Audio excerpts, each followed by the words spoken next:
Quay greetings.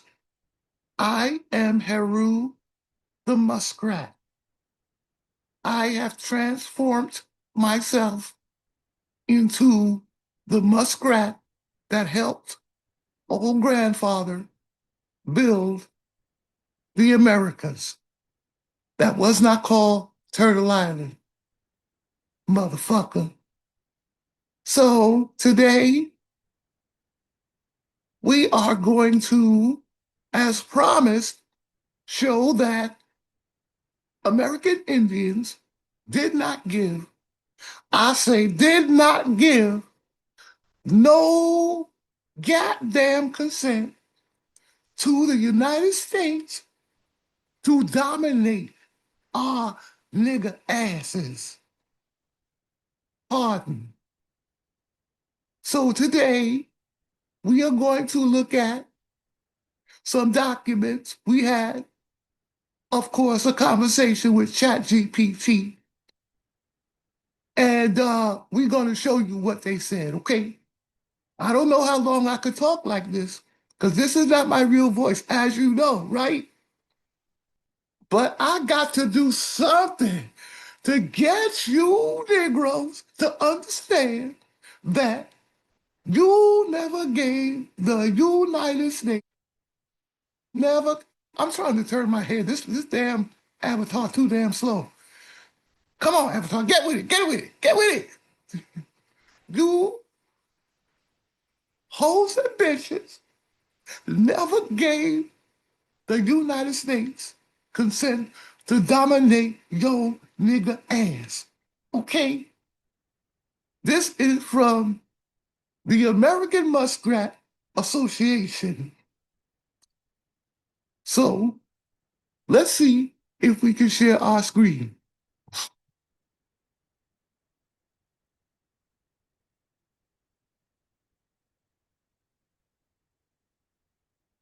Okay, the first thing we're gonna look at, gonna revisit this old document, okay? I don't know if I can keep talking like this, y'all. Y'all know this ain't my voice, right? Y'all know this ain't my voice. So let's just get with it. Just try to bear with me, bear with me.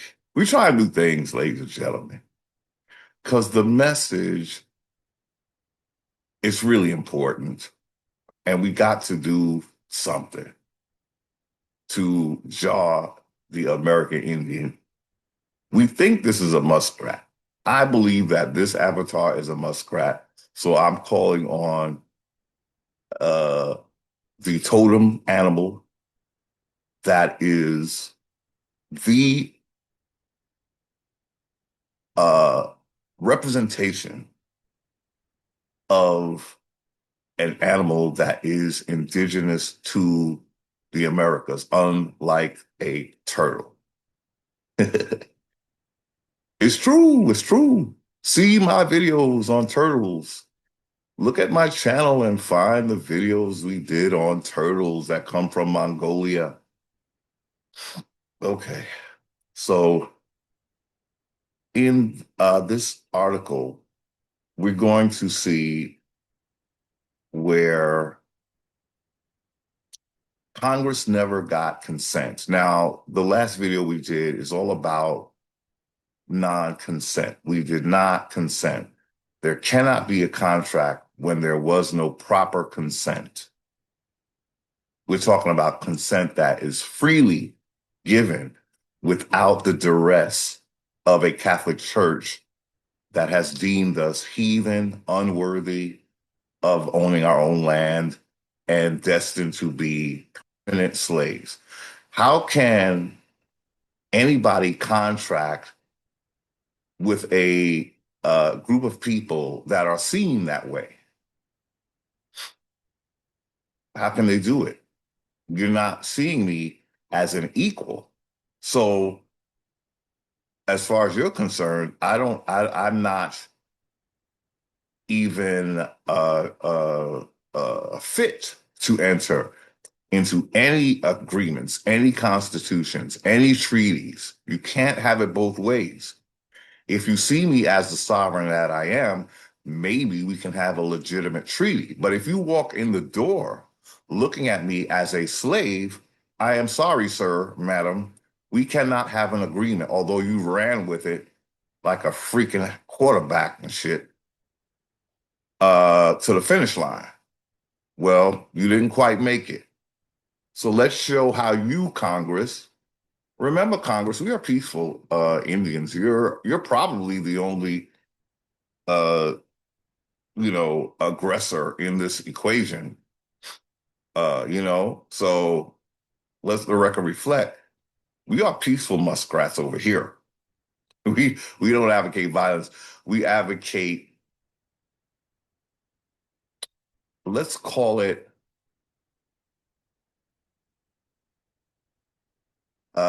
some kind of ooh,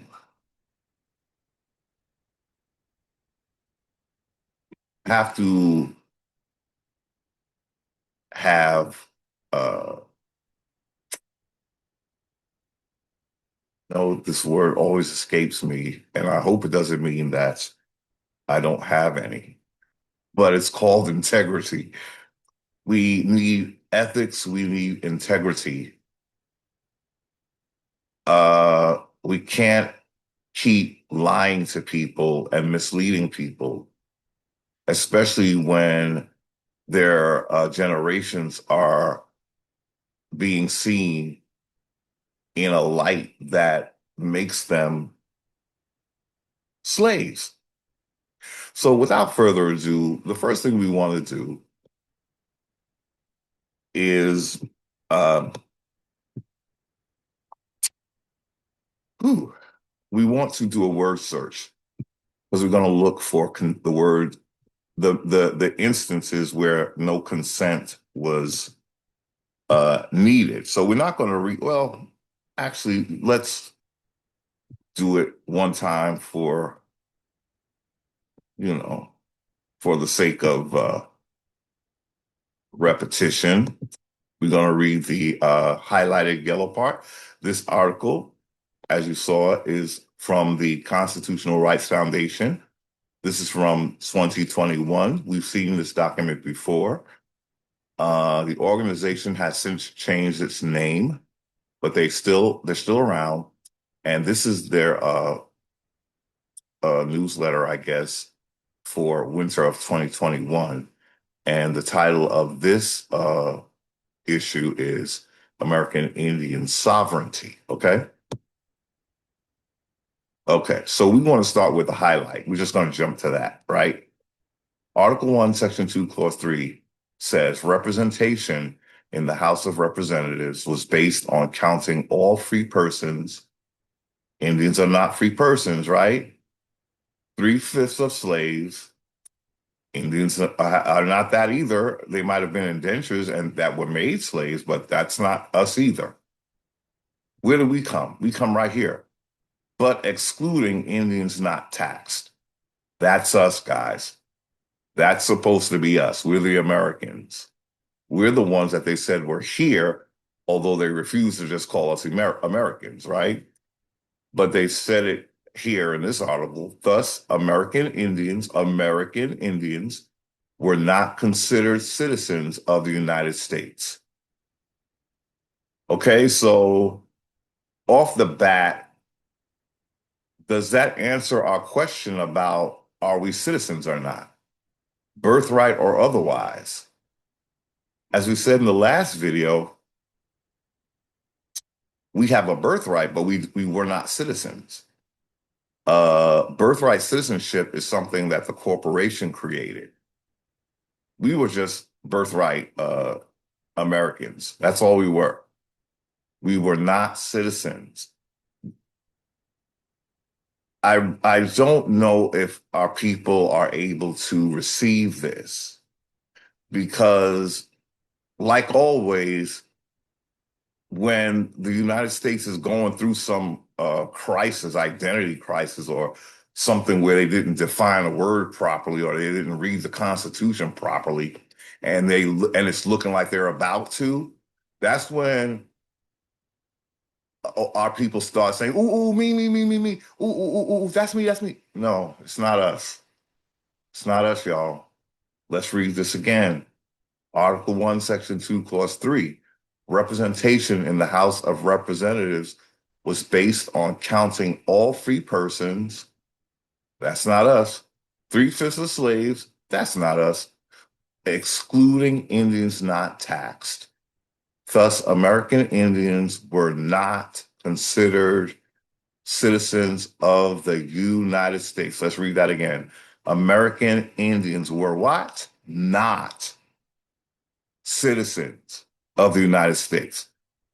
Let's read it one more time. Thus, American Indians were not considered citizens of the United States. This is the Bill of Rights in action, right? Constitutional Rights Foundation, okay? So these folks know a little something about what this Constitution was trying to tell us, right? About what our standing is. What is that word? That word, that pink word? You see, we're not sovereign citizens. We're just sovereign based on our birthright. When we say sovereign, what we mean is no, we're not nobility, but when it comes to immigrants or a foreign de facto government, we are the ones that are over them. Any one of us, y'all, any one of us. When an invader steps onto your land, you have the higher authority if there's no one else to do it. We don't have, they got rid of our tribes, right? I believe they compromised a lot of our chiefs. And so we don't have to settle for that level of fraud or I don't know, however compromised positions have been. So the Bill of Rights in action, right? So I don't know. I think that's the name of the journal here, or the yeah, it's like a journal. It's called Bill of Rights in Action, right?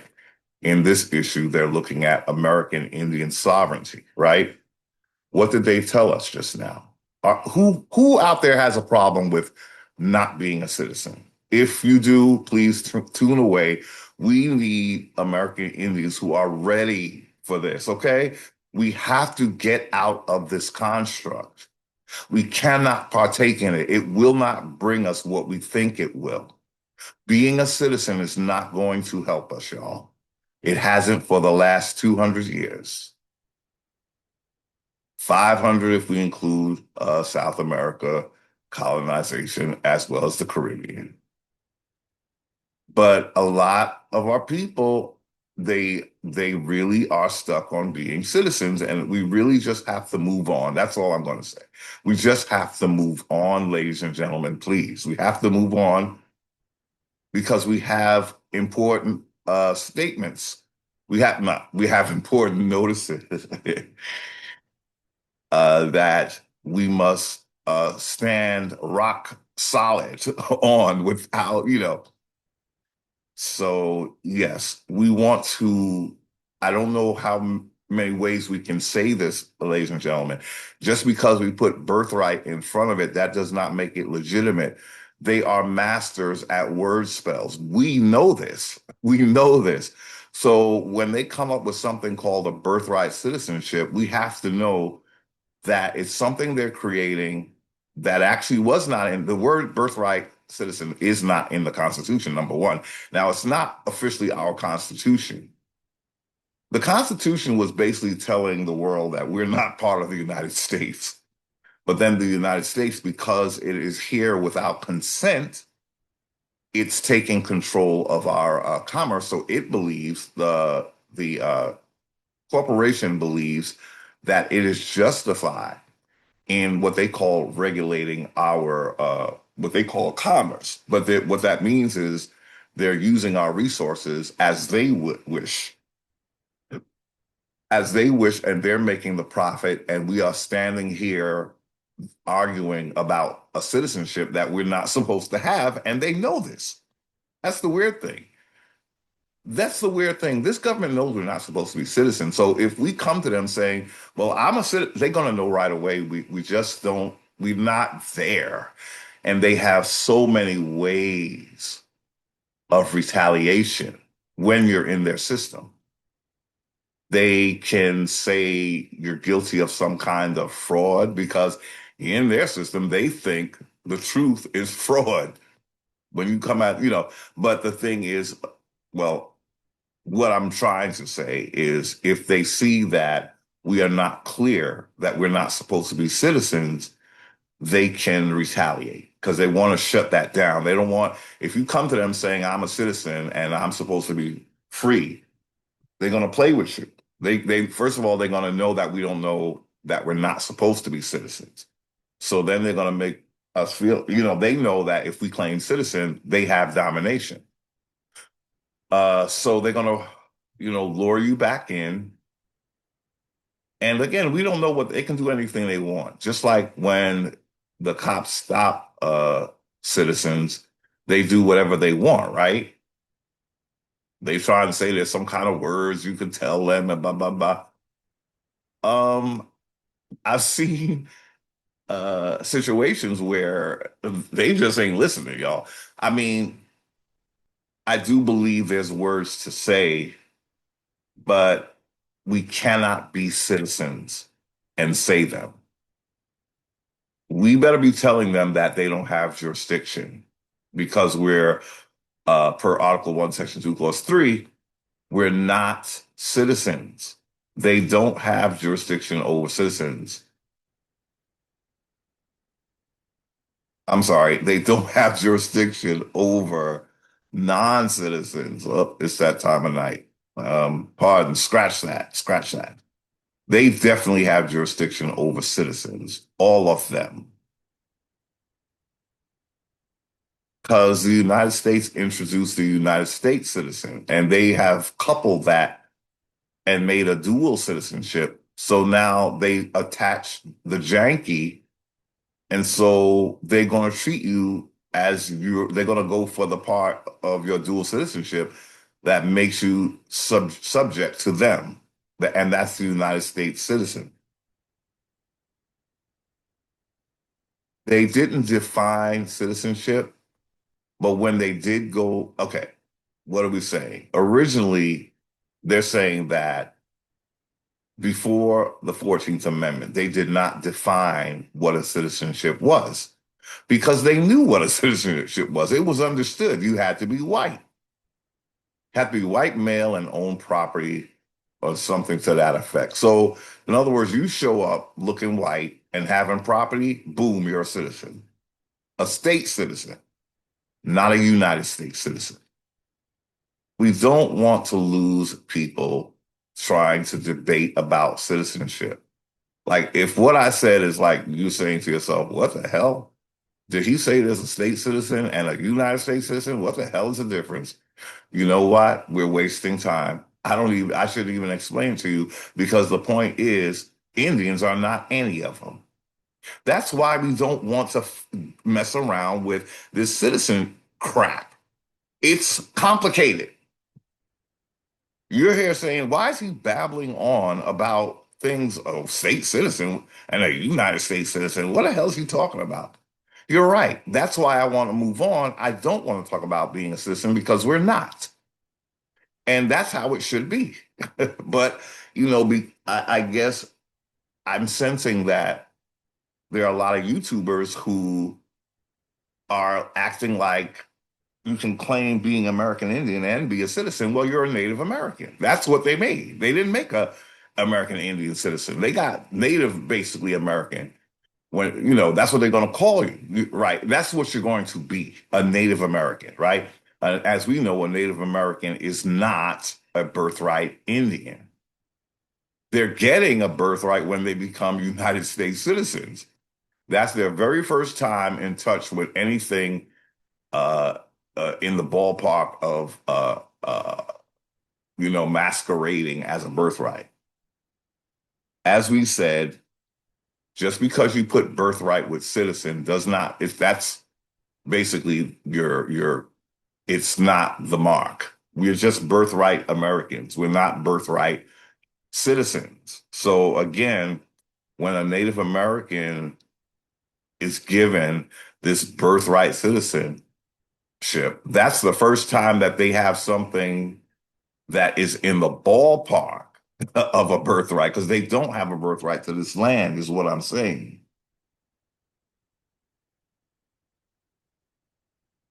Okay, so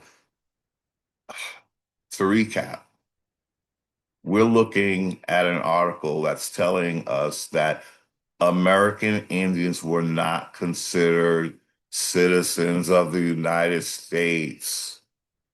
American Indians were not considered citizens of the United States. We're just going to make it a mantra for a little while. American Indians were not considered citizens of the United States because of Article 1, Section 2, Clause 3, saying we don't have representation in the House of Representatives. We are not citizens of the United States. We were not supposed to be citizens of the United States. We were not supposed to be citizens of the United States. We're not birthright citizens. We're just birthright Americans. In their system, they're trying to make citizens, not Indians, citizens. They're trying to strip away Indians and make them citizens. We are not citizens. And don't mind me, ladies and gentlemen. I have to do this for my own sanity. It sounds like I'm talking down to you, and I'm actually not. I'm doing whatever I need to do to get a message across, no matter who is listening. That's all it is. This is for my sanity. I have to, when I stop this video, I have to be able to say to myself, did I get the message out that we're not citizens? Because it does happen that you'll make a video sometimes, well, me, I talk from the I, and I'll realize, just like with the last video, I don't feel I stressed what I needed to stress. I said what I said, but I should have, I saw where I should have stressed a point that I needed to make, and I brushed on it, but I didn't stress it. So now I am overcompensating. We need American Indians who are ready to not be citizens. That's what we need, y'all. Any takers out there? Any takers out there? Remember, you're the same Negroes that get stopped by cops and have what they call civil rights, all kinds of violated. Now, they said civil rights was supposed to protect Negroes from discrimination. Has it worked? This is why we have to get out, y'all. It's just that freaking simple. It is just that freaking simple. Okay, let's read this again. Article 1, Section 2, Clause 3. Representation in the House of Representatives was based on counting all free persons, not Indians, those are Negropeans and whites. 3/5 of slaves, that's not us either. We were forced to be indentures, basically prisoners of war.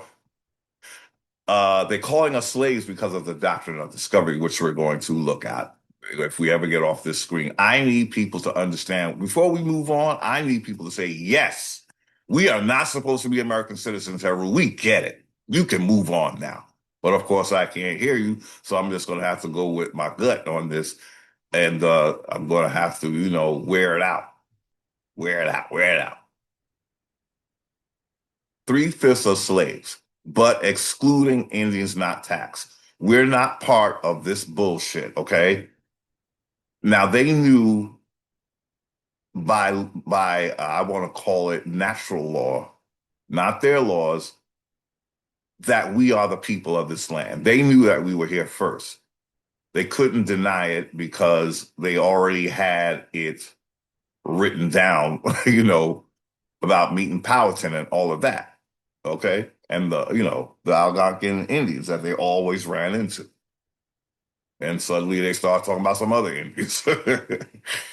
But they never dealt with how they were supposed to act with Algonquin Indians, first contact. Okay, so thus, American Indians were not considered citizens of the United States. I think we're gonna have to say this a few more times, ladies and gentlemen. I'm so sorry. Um, because this why am I doing this? There's certain people that I need to exclude from this because we're working together. So those people are excluded. But there are video producers on YouTube that seem to know what they're talking about, but I guess they didn't read. I don't know what they would have to say about this because this is straight. These folks here, they are the Constitutional Rights Foundation. They know what the Constitution meant. I don't know if our people do because we have Moors that are constantly derailing us. This is a legitimate publication. They're still in business. They just changed their name. And they're telling us, and I don't know if people believe this. I guess I just don't know what it takes for our people to understand that they're not citizens. I don't know what it would take. I mean, I'm speaking plain English, and I'm saying when it comes to citizens, we're not that. I don't know if it's getting through, ladies and gentlemen. I really don't. Again, because we have people out there that have an agenda to keep us in this system. And so I feel like I have to over stress this statement. And you're gonna say, "Oh, you're gonna have to fast forward." I'm sorry, y'all. This is how important this is. This is I don't well, they took the timer away. I don't know why they took the timer away from from Zoom. It's gone. I don't know where it went, y'all. I can at least say, well, okay, we done spent 30 minutes telling them the same thing. Let's move on. I don't even know how long we've been doing this, y'all. But I know it is critical. It is critical. When you're in a trap, if you don't get out of the trap, you're caught. If you don't remove yourself from the trap, you are going to remain caught. It's that one little piece of cheese that's going to get us, y'all. It's the one little piece of cheese. Thus, American Indians were not considered citizens of the United States. Okay. Now I think I'm feeling like I need to move on. That's what that says. We're going to see another article that says the same thing. Okay. So let's look for consent. We want to see where there was no hello. So it seems like, let me see something. I've noticed that sometimes the word search doesn't work, and it looks like it's not right now. Okay, let's see some. Uh, that's just one of those things, y'all. There's just little things that happen that just hard to grasp. What look now? If I put the word the right now, I know the is in this. It's okay. I'm not going to stress this too much, but right now, let me see if I can do it another way. What I'm experiencing is it won't let me do a word search, and I can't tell you why. Let me see. Let's see if I can do it a different way. Can I do find? Find on the page. Okay. Will it let me do that? It, for some reason, it doesn't like. It's oh wait. Okay, so let's see if it does. Uh, okay, it does. Uh, what is going on here, yo? I'm looking for a C, and it's highlighting all different words. You see that? I don't know. Let me see. Whole words. Come on now. Let me see. See. Oh.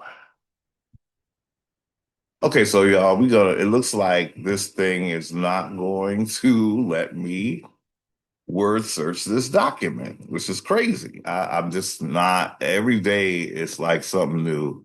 Every day, something new. So we cannot use the word search feature.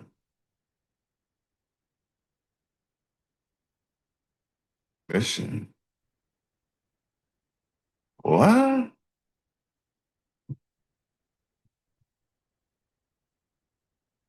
I'm so sorry, y'all. I'm being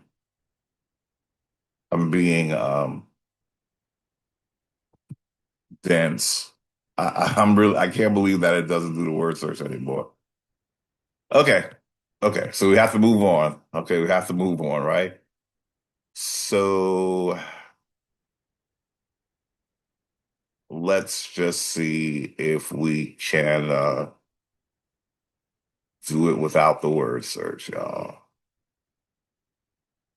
I don't know if we're gonna find everyone.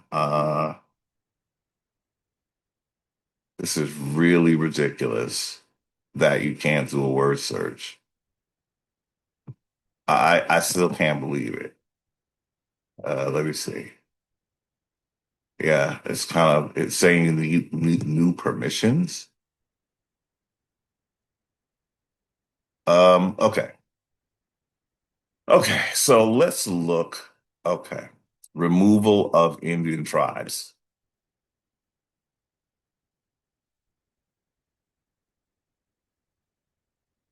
In 1787, we're reading from Removal of Indian Tribes. We're going to try to go to each of these little red subtitles to see if we can find that no consent was given. Because this is, it just seems like every day, like I said, there's always something that you've had and then it's not there anymore. So in 1787, Congress enacted the Northwest Ordinance to govern territory north of the Ohio River. This law recognized that Indian land and property shall never be taken from them without their consent. A few years later, President George Washington was personally involved in securing one of the new country's first treaties with American Indian people, the Treaty of New York in 1790. As part of this treaty, the Creeks gave up some of their land in Georgia to the U.S. in exchange for a trade deal and farming tools. Okay. So we go from, it's not supposed to take their land, but they're acting like we can give consent. Uh, that's not what it's about, y'all. And even if they did it a few times, it was just the initial lead in. So they gave up land in exchange for a trade deal and farming tools. So uh, the United States is always looking to take land, although they call themselves guardians that are supposed to protect Indians from losing land.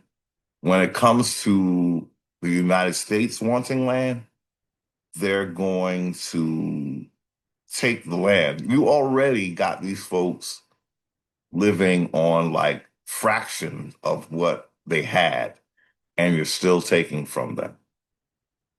Okay, so the removal.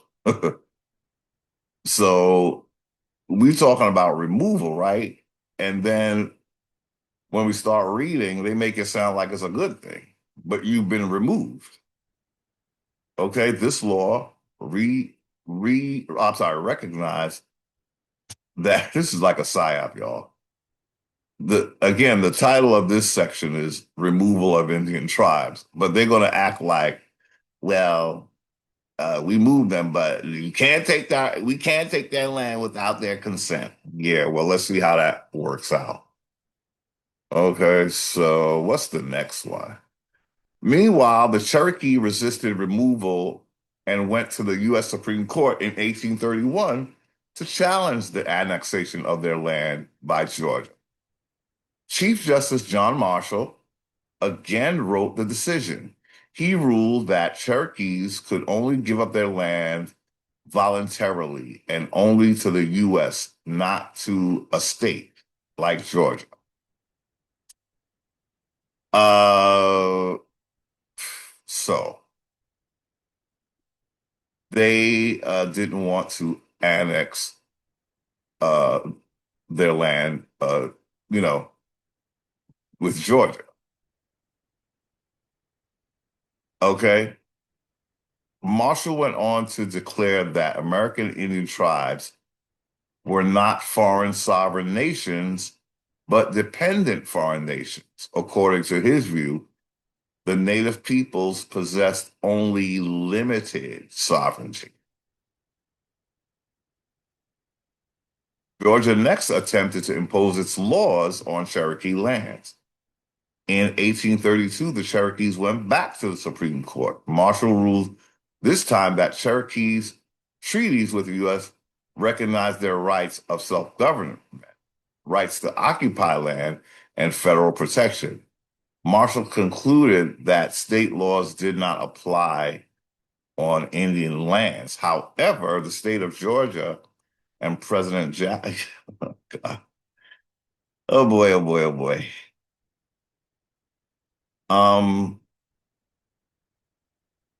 they're making this read as if the Supreme Court was doing something good, y'all. I'm just realizing this, and that's going to confuse. But we're going to. The thing here is that the Cherokees are having to run to Daddy, right? And Daddy is making their decisions. And they're losing land, okay? They are losing land. I don't, it seems, when we read only parts of it, it's making it sound like the Supreme Court was good, but we'll get stick around, y'all, just stick around. Um, so let's see what this says. However, the state of Georgia and President Jackson ignored Marshall's decision. Okay, so Jackson was notoriously prejudiced against Native people, frequently calling them savages. Okay,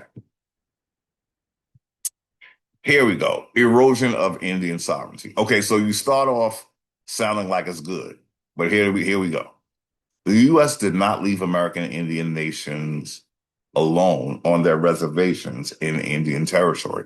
The Federal Bureau of Indian Affairs authorized reformers and missionaries with little understanding of Native peoples to supposedly civilize them. The missionaries wanted Native people to become Christian farmers and abandon their own culture, language, and beliefs. One cruel way they did this was to take Indian children from their parents without their permission to attend boarding schools off the reservation. At these schools, mainly white missionaries forced the children to conform to white American cultural norms. They're civilizing them, like they did with the civilized tribes, basically. Well, the Cherokee Nation is a civilized tribe, and this is how they did it, right? Okay. Okay. With westward expansion throughout the 19th century, came white settlers across what would become the continental United States. The U.S. annexation of most of the West after the Mexican-American War in 1848 especially led westward moving white settlers to encroach on traditional native lands in the Great Plains and Southwest. Indian Reorganization Act. We're trying to stick to these sub titles because we want to find out where consent was not given, but it's like we reading stuff that sound like it was good stuff, right? It wasn't. We'll see that with the slides that are to come. Congress sought to reverse American Indian policy during President Franklin Roosevelt's New Deal. John Collier, the new head of the Bureau of Indian Affairs, opposed assimilation policies without Native input. Collier drafted a bill that became the Indian Reorganization Act, IRA, enacted by Congress. The law repealed the Dawes Act of 1887, ending the devastating allotment system and allowed tribes to write their own constitutions. Well, see, once you start doing what your colonizer does, you're good. So they want you to make constitutions because that's what corporations do. So everyone is being slowly seduced into doing things the way colonizer wants you to do them. Okay, and we still have not come across the instances of non-consent. I tried to do a word search, y'all. So we're trying to do it the long way because this thing suddenly it doesn't do word searches, which is I'm still just amazed, you know. Um, and now we've just gone too far, so I'm just going to keep going now, right? And I think we were reading this wrong because we're going down when we're supposed to go to the next column, right? So erosion of Indian sovereignty. Well, what did we do? Okay, the removal of Indian tribes. Okay. They made that sound like it was all good, right? You see the title and then they make it sound like the Supreme Court said you can't take their land without their consent. The thing with consent, ladies and gentlemen, is the initial invasion did not ask for our consent.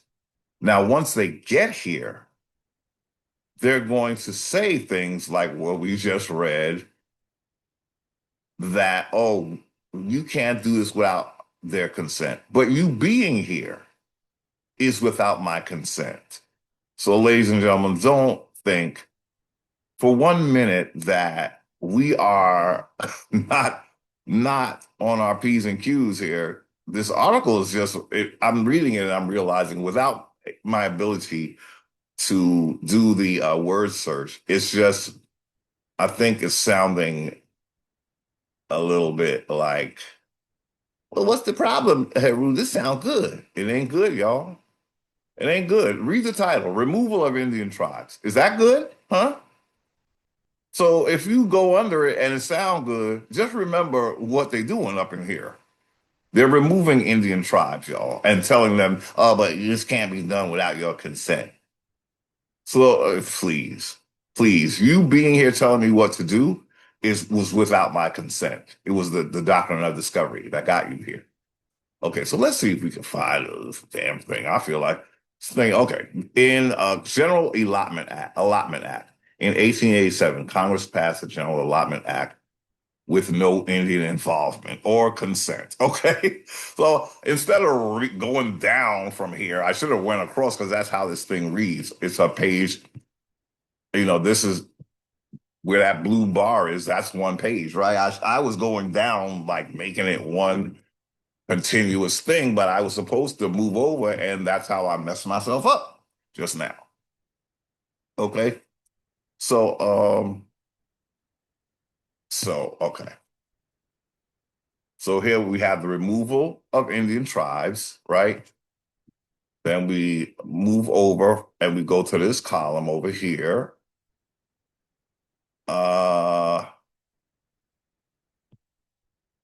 Okay. So we should have went here. Okay, so the Cherokee cases, that's John Marshall. And we're going to read more about that because this is making it sound like it was a good thing. But he's saying here, it says in the second paragraph, Marshall went on to declare that American Indian tribes were not foreign sovereign nations, but dependent foreign nations. So right there, he made Indians lower than himself.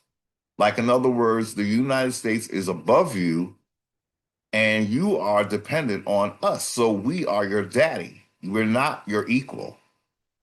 We're your guardian. So right there, ladies and gentlemen, you see how I was just reading this and it sounded all good. That's how it appeared to our ancestors. They have a way of making their bad look like it's good. And I think we just saw your Heru, yours truly, fall into this by reading this and like saying, wow, why are they making it sound like it's so good? But then, it's like we got to keep on our P's and Q's here.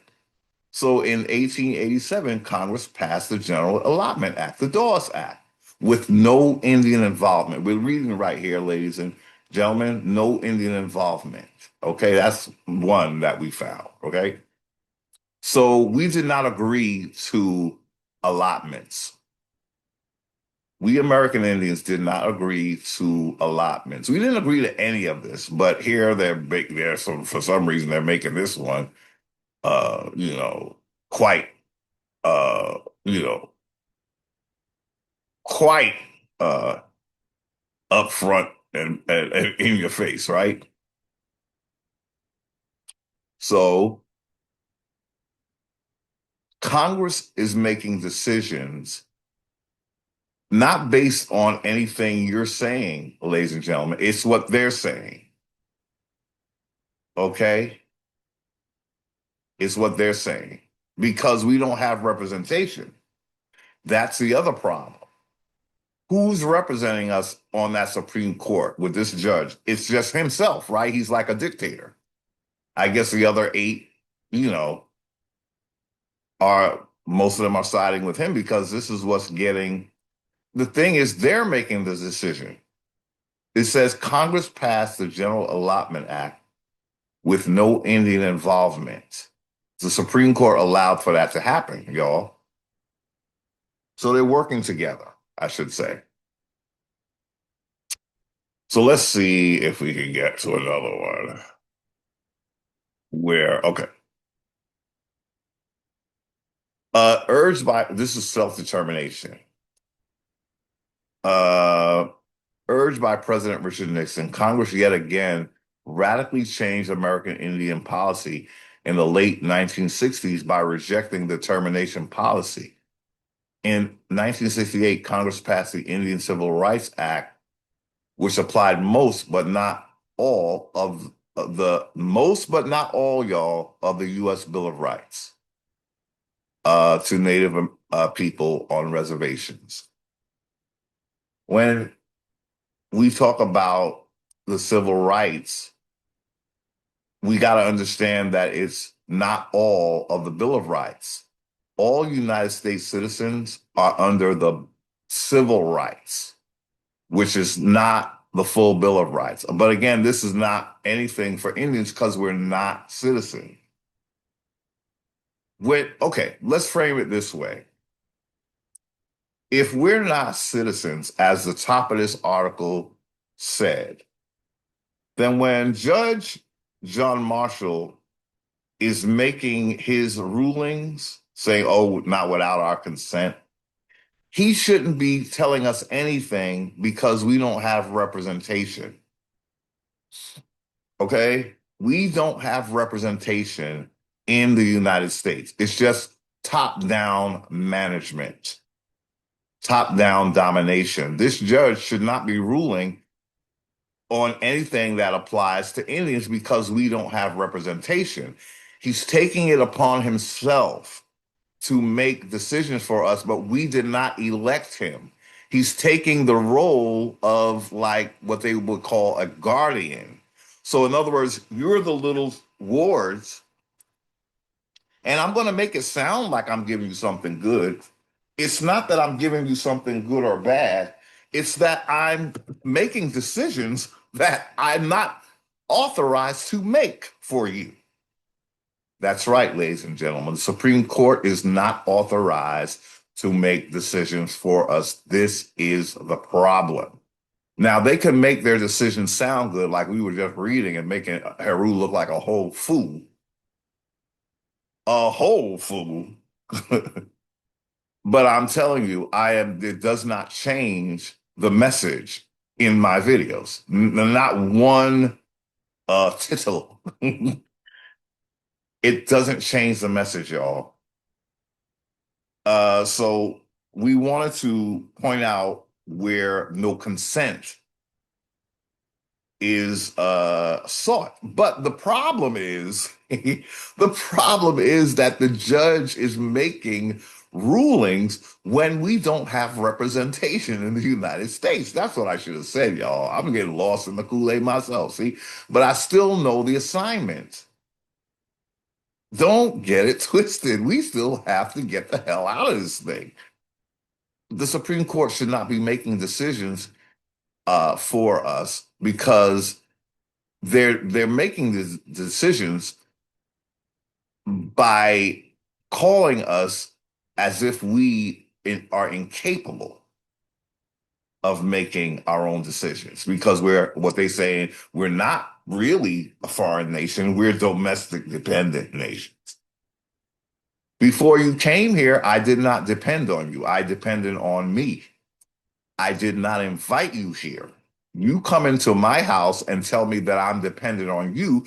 But the truth is, liar, you are depending on my home, my resources, and you have not compensated me.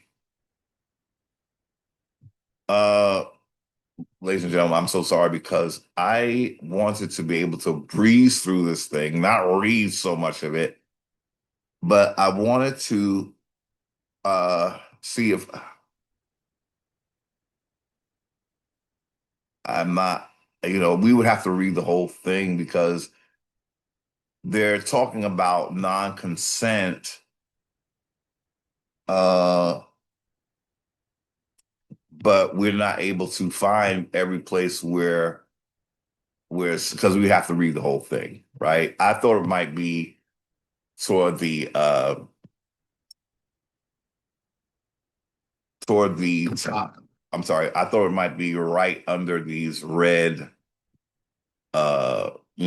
sections, but it's not really. It's mixed into the article.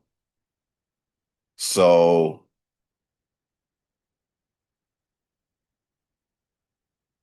okay. Okay, so let's go right here. In 1953, we're right here, if you can follow my cursor. In 1953, Congress passed the Termination Act. This act sought to permanently abolish the tribes and end any U.S. responsibility for them. This would mean ending services like health and education, which had long been U.S. trust responsibility. As if we can trust them, ladies and gentlemen, in many treaties with Native nations. Uh, okay. It's not, okay.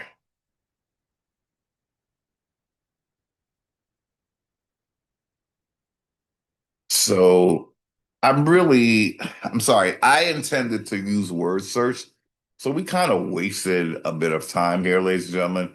There are a few instances where no consent was sought, but the overall picture is we never consented to this government, period.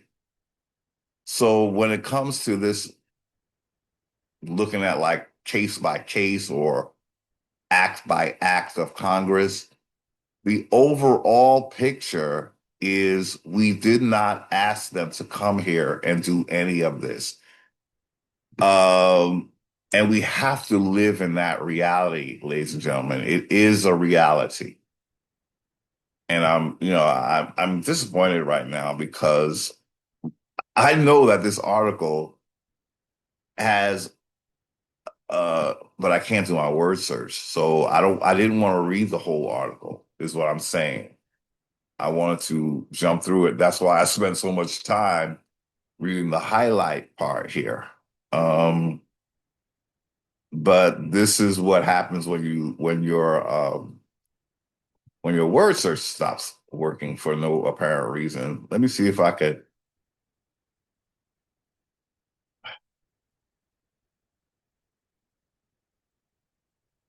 Let me see something. I'm going to see if I can. Oh gosh, it's create for your account. Oh, they want me to create an account. Uh, so they're saying the feature's not working. Oh, Lordy, Lordy, Lordy, I can't right now. I can't do all of this. So my word search is not working for whatever reason. And so yes, I do apologize for that. It doesn't make sense to me. It really doesn't. Now where the hell did my oh there it is. Okay. Ladies and gentlemen, this was not we only found one instance of no consent, right? There are more. I did not intend to have to look for them without the word search. So I do apologize. Maybe if I can revisit this, we will revisit this. We might just need to move to the next article. But yeah, we do get the part where we're not citizens because we overstated it. So I'm going to say we got that part, the highlighted part. However, we did somewhat fail. And you know what? We're not going to stop the video, unfortunately. I just don't feel like starting over. Um, but we would have to read this whole thing to find the instances where we no consent. And I cannot use my word search. And I'm griping about it. And I need to what? Move on. So we have another highlighted section. We looked at this article a lot too, but we're trying to establish that we're not citizens, right? And so if the Supreme Court is making decisions for us, it's doing it like as an overlord. And it'll make it sound good. They have to make it sound like they're protecting us. The article we were just reading, it made all the bad stuff seem like good. Like as I'm reading it, I'm realizing I think this is a PSYOP article, and I don't think I picked that up before because it's talking about Indian removal, and then when you go under, it's talking about but the judge said you cannot take Indians' land without their consent. But you just removed me. So you see what I'm saying, ladies and gentlemen? It's like a psych. We're being psyched. But the bottom line is that Judge John Marshall, if we don't have representation in this government for him to be making decisions for us, it's basically he's overstepping his bounds, y'all. We are not children. When they came here, we had a whole system of our own. It was not this one though. And I know a lot of Indians want to believe that we had this set up and they just took it over. That's not what history is saying, ladies and gentlemen. When they got here, we did not have a Congress, y'all. When they first got here, they did not say that we didn't have anything like they had. We didn't have the religion they had. If we had a Congress, they would have said so. And they would have said, they would have talked about the Congress we had, and and this system we would know it so well that we would know when it's being changed. We don't know the system, y'all. And then sometimes I think what happens is we feel like all I have to do is keep learning, keep learning. But like we just did just now, it's a waste of time. Well, it's like, why am I even trying to find where we didn't give consent when the overwhelming evidence is that we never gave consent at all to anything? I'm here looking for little instances with the acts. But all we got to say is, where was our representation? We read that article. It said, now I want to go back to the article, y'all. I'm so sorry. I can't let it go. I can't let it go. I feel like I did not accomplish what I wanted to do because my word search wasn't working, right? So now I'm stuck a little bit. Representation in the House of Representatives was based on counting all three persons. So to be represented, you had to be counted, right? But we were excluded from that count, y'all. That's what this is saying. So we don't have representatives. So why is a judge making decisions when we didn't send a representative to him because we don't have none because we're not citizens, but he's still deciding what happens on reservations and stuff. And he's removing Indians, he's doing allotments. None of this are we asking for. The whole premise of this article is that we have no representation in the House of Representatives. So the Supreme Court should not be making any decisions because it didn't go through Congress because we don't have representatives in Congress. Okay. Now, I did not intend to do this video as a muskrat for the whole thing, but you know what? I think I'm gonna rock with it, y'all. Okay. Okay. American Indians and the Constitution. We're not reading this whole thing either, y'all, because we done too much time on the last one. American Indians and the Constitution. Indians are mentioned only 3 times in the Constitution. Yes, we've read this like a zillion times. Yet the Supreme Court has developed a vast body of law, the Supreme Court. Now, we just read we have no representation. So if the Supreme Court developed a vast body of law, it did so without asking us what we want. This is not how this system, if we keep saying that we designed this system as a representative system, why are we not represented in this system? It's because it's not our system, y'all. And they knew we were separate. Instead of trying to be part of the system, y'all, we got to ask ourselves, why did they say that we were like a foreign nation? Why is this government saying we are like a foreign nation? Right? And also, it's saying we don't have representatives in this government. How is this our government? But yet, I'll still have people that insist. We have like a I think we don't want to. We have some kind of pride that's stopping us from being able to get out because we can't decide if this is our government or not. So that means you're not ready to leave and actually get from under oppression. But what I'm saying is that we are not represented, so we're being dominated. And that's still not enough to let our people know that something is wrong because they think we are represented. But we just read the Constitution said we don't have representatives in Congress, and we still don't, y'all. Not as American Indians, because they know we're not supposed to be in this. That's why they misclassified us. But the thing is, we still don't have representation, even though we're misclassified, because Black is not a standing. American Indian is more of a standing than Black. And as an American Indian, we're not part of this government.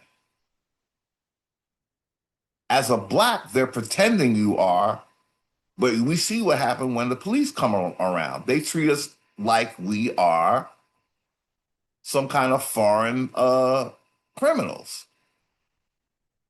You see the brutality, you know. I mean, they do it to other people, but it happens more for with our people, and it ends up being lethal with our people more often. So Indians are mentioned only three times in the Constitution, yet the Supreme Court has developed a vast body. So this writer is saying even though we're only mentioned three times, and the last time is the whole psyop because we're not supposed to be mentioned in the 14th Amendment because we're not 14th Amendment citizens. We're not citizens. So why would they mention us in the 14th Amendment? Because they're going to work to make us citizens of this system. And that's what we end up being. They put our our you know our reference as Indians in the 14th Amendment, saying that we're supposed to be excluded. But the next thing you know is that they're making us citizens. But wait, you said you put it there because we're supposed to be excluded from the citizenship. So then why'd you put us in the 14th Amendment at all? We don't even belong there because we had a standing. It's called Indians Not Taxed. But we have to get out of the system, ladies and gentlemen. Even though they reference us as Indians Not Taxed, we're not supposed to be part of this system. They shouldn't be. It's almost like they shouldn't be talking about us at all. It what it amounts to is, say now, the Chinese, I always go to them for some reason, have a government. So they make up a constitution, right? And they say something like, this is for all Chinese people in China. But there's a country next to us called anti-China. And they're not counted in China. Okay, so then why are you talking about them? Well, so the United States figured, well, we're on your land, so we got to talk about you. But the thing is, even if you're on my land, people share the same landmass, right? Like in Europe, although it's one landmass, they have different countries. So you can share a landmass and not be in that government. France is pretty close to Spain, from what I recall, but yet it doesn't talk about Spain in their legal system. They don't have anything to say about, oh, the Spanish are not included in the count, and they're not represented in France. They don't have to say that, right? Although they're on the same landmass. What's happening though is that we have a government that's pushing us all around, right? So we don't have a steady place. So it's like if you left us alone, you wouldn't even have to mention us, if you can follow what I'm saying. So this government, because they don't intend for us to have any land, is why they mention us in their constitution. If they just made it, if they said we are a separate nation, ladies and gentlemen, you know what that means? They'd have to surrender our land to us, at least the part that is not theirs. But the problem is they want the whole thing. So they can't play that game. They can't play the game the way they play it in Europe, Africa, and other places where it's all separate countries. They don't want us, ladies and gentlemen, particularly American Indians. The reason why we have all this confusion about citizenship is because this United States is trying to act like we're separate while the whole time all it does is work to make us assimilate. That is genocide, ladies and gentlemen. They don't want us to exist on this land. They cannot give us an Oklahoma because they fear that we would all go there and we would become a separate nation like it's supposed to be on our land. Now, the whole land is ours. But this beast don't want us to have any access. Why? Because they are capitalizing off of all of this land, and they don't want any American Indian telling them where they can and cannot go. That's why we just have to take the whole thing back, ladies and gentlemen. They wouldn't even give us Oklahoma, y'all. They call us Indian givers. They have the nerve to call us Indian givers. I'm really doing this whole video as a muskrat? I guess so. I guess so. I was going. My intention was to cut the muskrat and come back, but now I'm getting so tired. I'm propped up on my elbow, y'all. I ain't even sitting down no more. So now I'm like, I just don't know. This muskrat might have to do. And I hope it's. I'm calling it a muskrat. I don't have any idea what they don't say. They don't tell me what this is, but it does look like a muskrat to me. I have to say.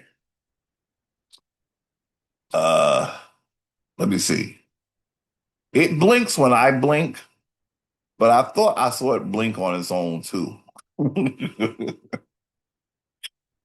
And he never puts his tongue in his mouth. He like Diddy. um. Okay. Well, we all better shut up now because they saying that they letting him out, and he don't like when you talk about him. Okay.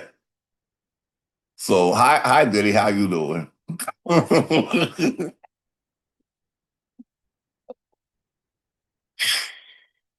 um. Okay. Okay. So, ladies and gentlemen, we have a de facto government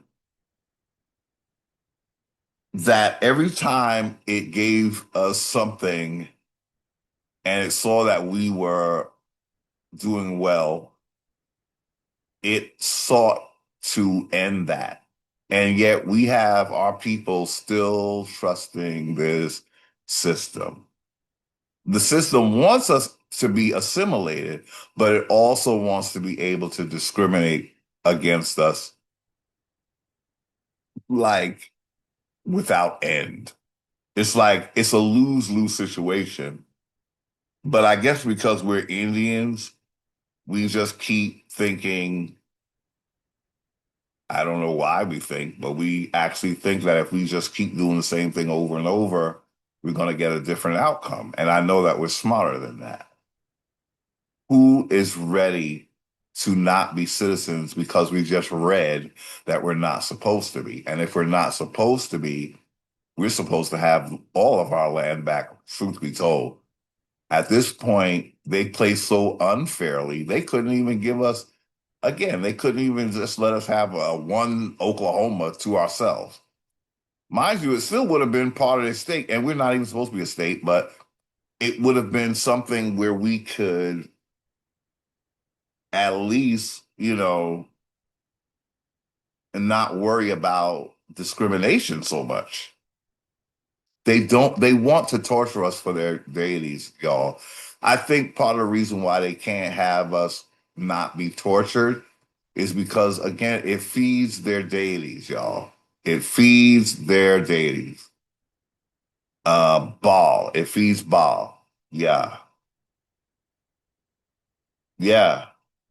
So they realize if we don't feed Baal, he gonna eat us. So we gotta feed Baal Indians, unbeknownst to the Indians. So if we let them have a good, nice little thing going on, Ball gonna be looking at us like, "What's going on? I thought y'all supposed to be feeding me." And they're like, "Well, we gotta make it look good. We trying to like minimize the niggas." He said, "Well, I need pain and suffering for y'all to continue to steal their land. Y'all got to, hold up your end of the deal. I need tears, suffering, low vibration. Y'all know what the sort of time it is. But Ball, we get it done, or else you're gonna have to feed me you." And then boom, there's another police shooting. Oh my God, look what happened, but we can't put him in jail because Ball would not be happy with that, you know. So they realize, ladies and gentlemen, I think maybe they are even a little shocked that, oh shit, we can't let these niggas do nothing because Ball ain't having it. And if for us to remain on this land, we got to do what Ball says. He probably deceived them too. But they done made their soul contract with Ball. And Ball was like, I told y'all that I don't play around. If you're gonna serve me, I like it rough. Ball said, I don't do nice. I do rough.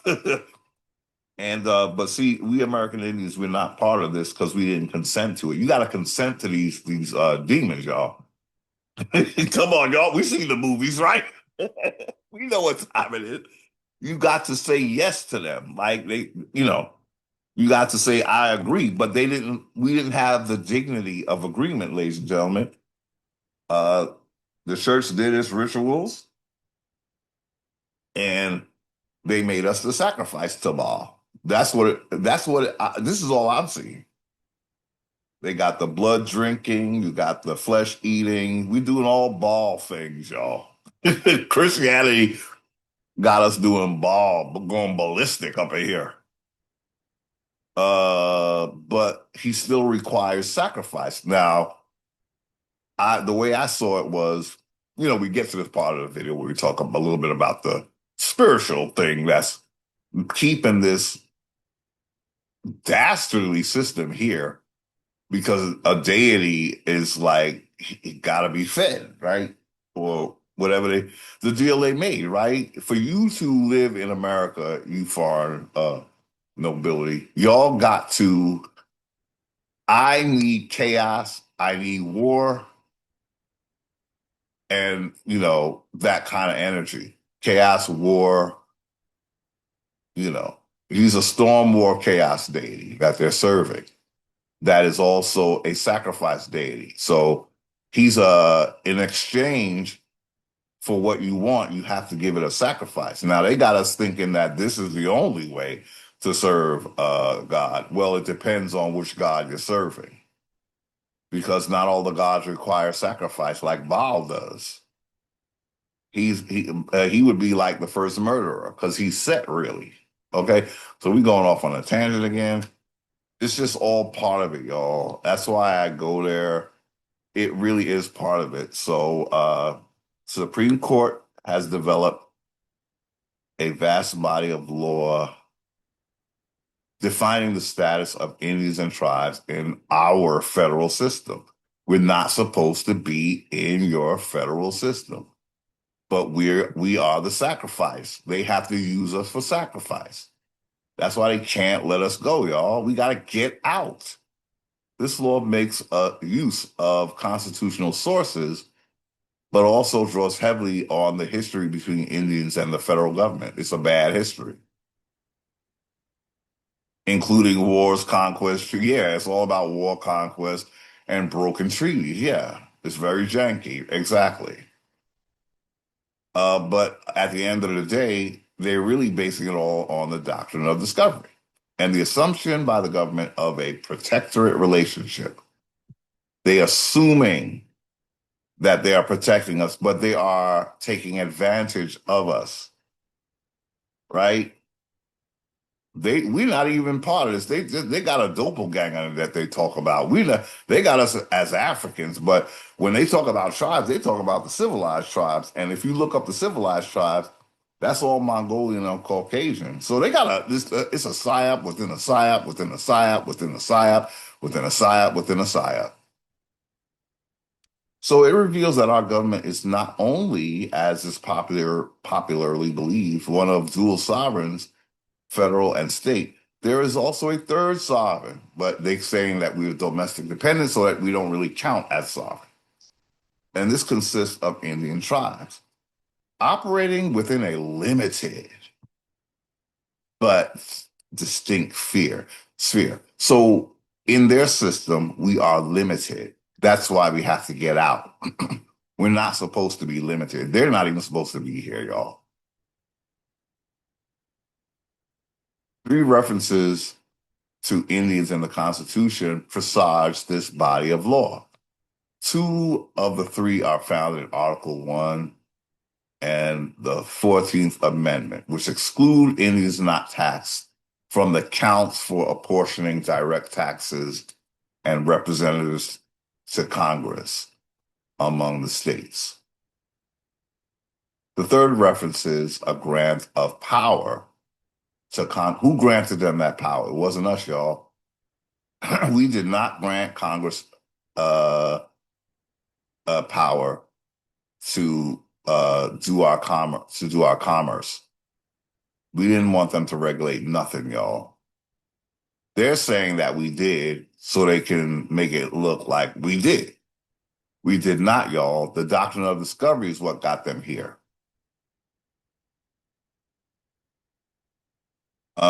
So a grant of power from who? They don't say who it's from. It wasn't from Indians, y'all. They would have said that. The third reference is a grant of power to Congress in the Commerce Clause of Article 1 to regulate commerce with Indian tribes. Some bullshit. The phrase Indians not taxed was not a grant of tax exemption. Rather, it described the status of Indians at the time the Constitution was written. Indians were not taxed because generally they were treated as outside of the we should say the United States body politic. They were not United States citizens, and they were not governed by any federal or state legislation. We should not have been governed by any federal or state legislation. And the only reason why we are is because of the doctrine of discovery, y'all. We are slaves in this system, y'all. We are slaves in this system. And we're going to see that if I ever get to it. I might just scrap this whole video because I'm not crazy about it. Okay? So we were not citizens, ladies and gentlemen. Please wipe the word citizen from your mind when you're thinking about being an Indian. It can't be both. We're not birthright citizens. We're just birthright Americans. That's it. That was really our focus, although it was consent as well. We did not consent to this. Although that article we read was not a good example because I was not able, and I'm saying it 1,000 billion times, I wasn't able to use the word search, y'all. I'm sorry. I did not want to spend all that time on that article. We found only one where we were not given consent. There were others. I did not want to spend, although I did spend a lot of time, I didn't want to spend that much time because I wanted to breeze through it, and show where there's no consent. There were other instances. I think there were at least 3 or 4. I think most of them were, but it's just that I'm not able to find the word. Because my word search is not working. Damn it. Okay. Okay, so this was American Indians and the Constitution. It's from www.encyclopedia.com. Okay, if you want to find it. And the point of this was to show that we're not citizens. American Indians are not citizens. Indians not taxed are not citizens. We're not citizens. We're not citizens. We're not citizens. We're not citizens. We're not citizens. We're not supposed to be. We shouldn't want it because we're not supposed to be it. We're going against the Constitution because it's understood that when we're not taxed and we're not represented in Congress, we're not taking part in this government because they knew we were here before they got here, and this is not our system. They did not take it over because we would have known this system a lot better if it was ours. And as it stands, we don't even understand that we're not supposed to be citizens. So how could this system be ours when we don't know our place? If we designed this system, we would be solid on the fact that we're not citizens. We're questioning whether I'm not, but a lot of us still are. We're questioning whether we're citizens or not. That means we don't know this system. Do American Indians understand what I am saying? If you can't decide if you're a citizen or not, that means you didn't write this Constitution.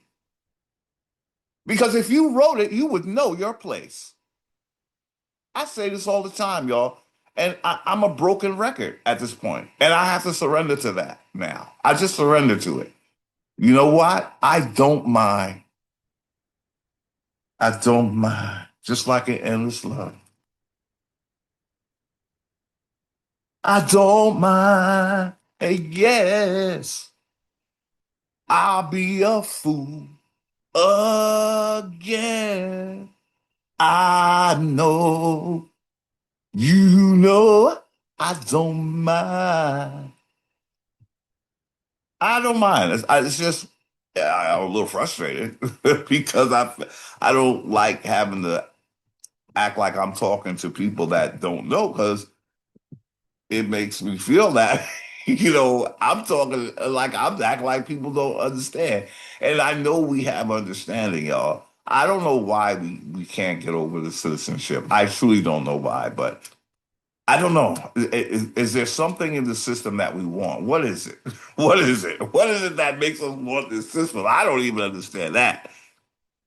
I mean, we don't even know what freedom looks like, y'all. We don't even know. And I'm sorry, I fear that's why we want the citizenship so bad.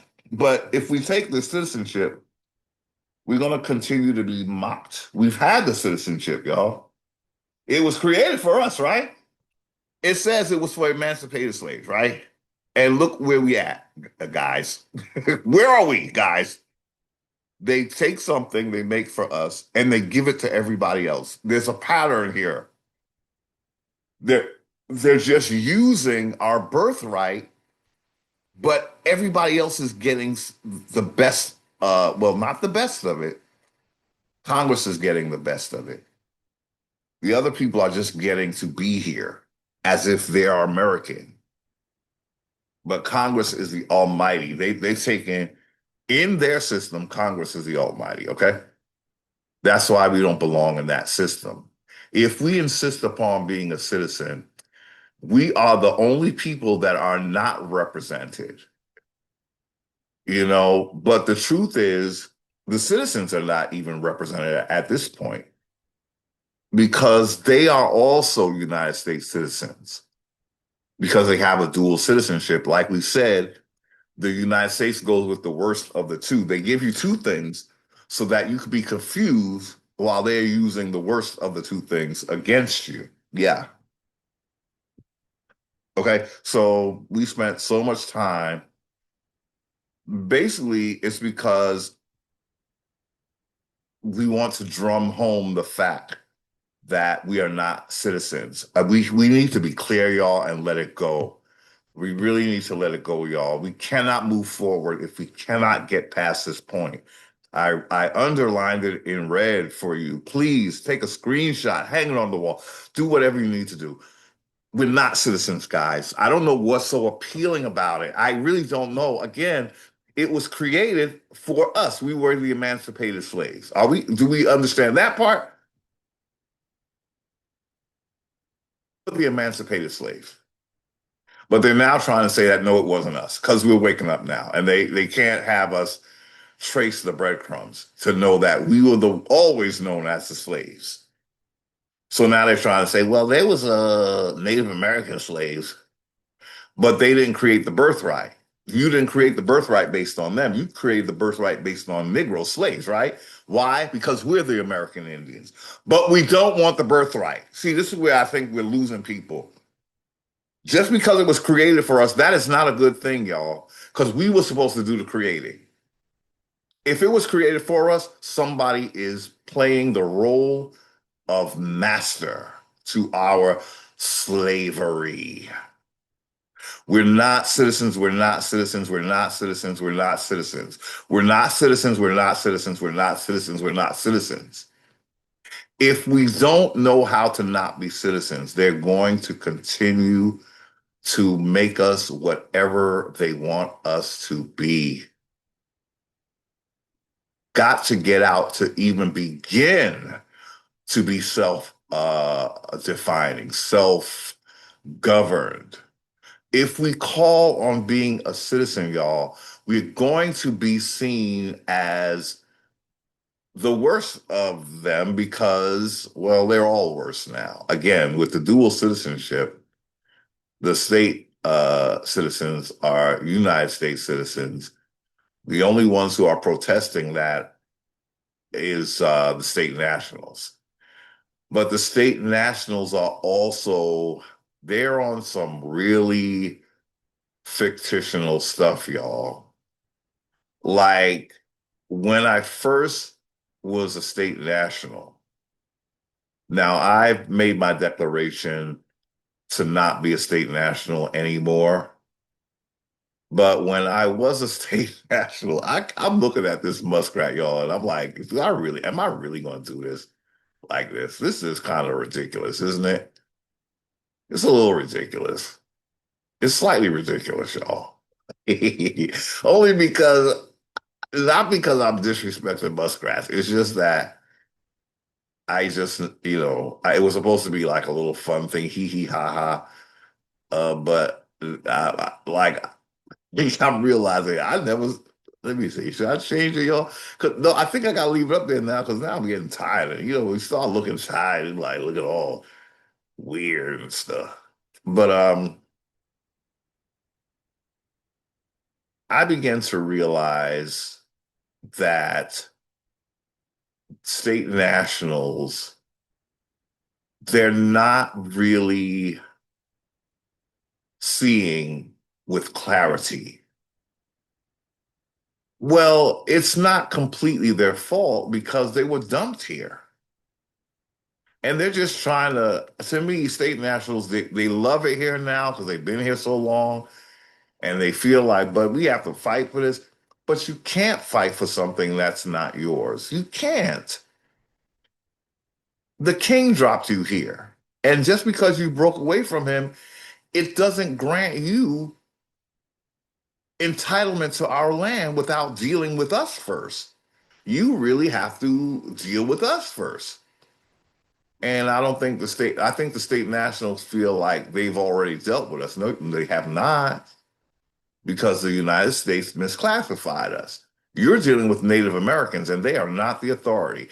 How do we know this now? The whole point of the last two videos was to show that the United States didn't even bother to define a citizen until they emancipated Negroes, y'all.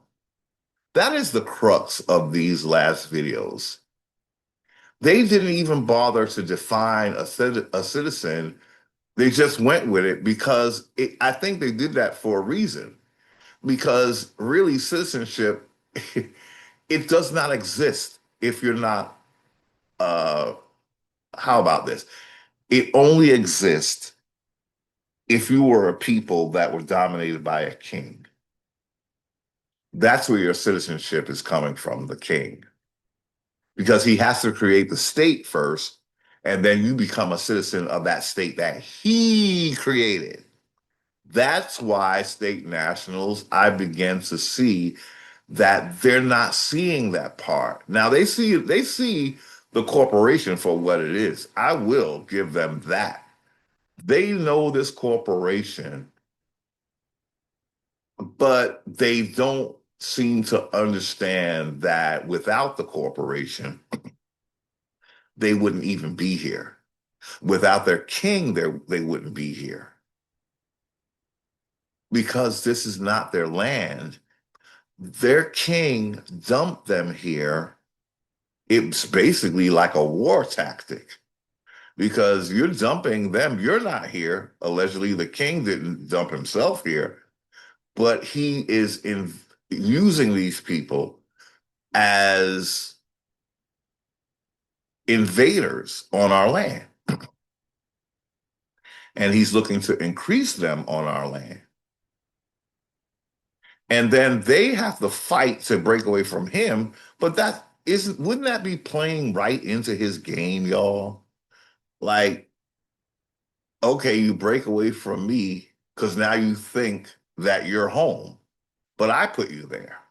You breaking away from me, but it's because of me that you're there, and it will always be because of me that you're there. So you didn't even have consent. Like the colonists, they weren't asked for their consent really. Well, let's look at that because part of it was, I think, like many of them were serving like some kind of jail, some kind of sentence, and part of the sentencing, from what I read at one point, was that they could either serve out their time in prison or become a colonist and move to a foreign land and be dominated from afar. But what happened was they got to this foreign land and they figure we're far enough away from the king now that we can start to feel ourselves and be like, this is our home now. It's it's not your home because the whole thing was unlawful.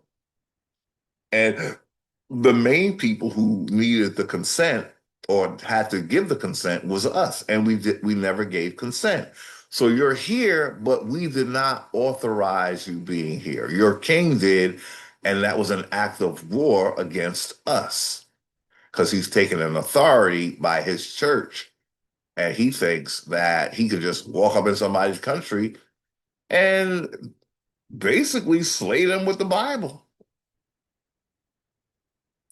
So I'm saying this to say that the state citizens are fighting the the United States citizenship. They don't want to be United States citizens. State nationals do not want to be United States citizens, but even if they're not, they're still operating in a commercial thing. I don't think they realize that they cannot escape the commerce aspect of the United States, even as state nationals. This whole thing, it's not land based, it's commercial based. And the state nationals cannot make laws on this land because this is not their land. So they still have to go by some version of a constitution. But even the Indians didn't even authorize that. We didn't authorize anything, y'all. And that's why we need to get to the next screenshot. This is a charted timeline of United States non-consensual events based on the doctrine of discovery. So this is a chat GPT conversation, and we're finally getting to it. Maybe now I could change mine. Maybe now I should make my appearance on camera. I know I'm gonna look real tired, y'all. 'Cause I think I am, y'all. Let me see. How do I do this? I think I'm ready to transition from this avatar, y'all. Because now I really want to let's see. Okay, here we are. That's the real me, y'all. Okay. So okay. I didn't think it would be that easy. Okay. So okay. This is a charted timeline of United States non-consensual events based on the doctrine of discovery. It's all based on the doctrine of discovery. I think I want to move this because I don't know. It's look like I'm looking away when I kind of just want to look forward. Okay. Okay. So you can't see that I moved my little head to the middle of the screen. It's still going to be on the far right from what I recall. Okay. Okay. So we want to do it from the middle, or do we want to be like Candace Owens and be always looking at another camera? Always looking in the other direction. You all notice that Candace Owens, she never really be looking at the camera. right? Like, what are you looking at? Who are you talking to? I think I'm gonna do like her. I'm gonna be looking off to the side. And ba ba ba ba ba ba ba ba ba ba ba ba ba ba ba. Okay, so not really. Okay, let's get to it, y'all. See, this is the thing when you start bugging out because you see yourself on camera and then you got okay. So we're going to look at where the non-consent began. Yeah, we're back on the old reliable fish. Need to be fluffed up a little bit. Old as the hills, y'all. uh Old copper colored couch. Okay. Back in the day, y'all. Okay. Number one, the doctrine of discovery. So what is all of this based on? The non-consent began with the doctrine of discovery. So let's look at how ChatGPT breaks it down. Okay. That was in the 1400s to the 1500s. Inter cetera and dum diversas. So what is the European claim? Their claim, based on the doctrine of discovery, is that their claim is authority without indigenous consent. So we just read that or skimmed through that article on American Indian sovereignty, and we didn't find the words we were looking for, and we did a terrible job. Sorry. But here we go to the beginning. You always have to go to the origin to find out what is the story. The story at the beginning of this story, when we are invaded, you're looking at how this went down. It was a European claim, not an American Indian claim, that they had authority without our consent. This is what the doctrine of discovery means. Okay? So, non-Christian lands are open to claim.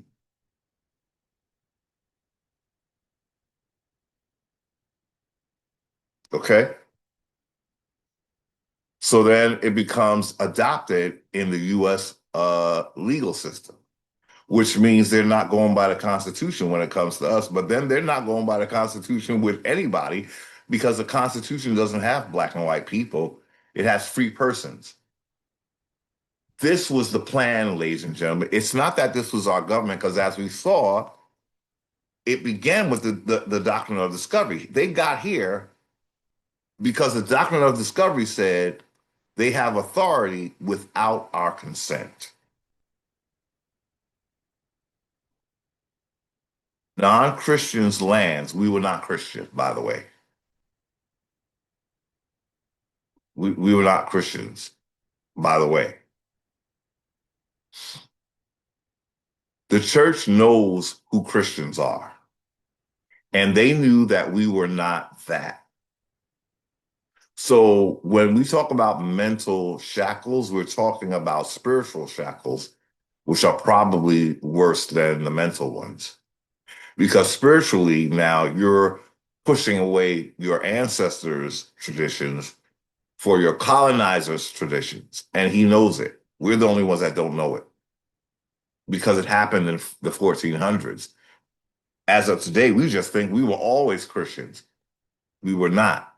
If we can't get out of the box that we're in, we're not going to be able to get out of the box that we're in. We have to look at how a thing got to be. This government was here because of this, what we're looking at on the screen. And what that thing did was say that they don't need our consent. When we write the government, the people who are joining our little peaceful movement Let us know. What we're telling the United States is we had not given consent because it wasn't required, because of your doctrine of discovery. You acted like our consent mattered, but everything we agreed to, the reason why you never stuck with it, because you knew you didn't have to, because of the doctrine of discovery. I need some woken people. I need some woke men and women who's not about the games anymore, who are not going to allow themselves to be talked into believing that they're supposed to be citizens anymore. What does your citizenship get you? What is your citizenship? Why are you so married to that? What is it providing you? It's not going to make things better, y'all. We've had the citizenship. We people of color, the real American Indians, that citizenship was created for us. And what has it given us? Part of the Bill of Rights. We're never going to get anything in this system, y'all. In fact, the system is moving to take things away from its own citizens. What the hell do you think it's going to do with American Indians? It is not a just system. We wouldn't want to be a citizen in this type of system. It's not a magic word that makes you, oh, I'm a real American now. No, the foreigner is a citizen, not American Indians.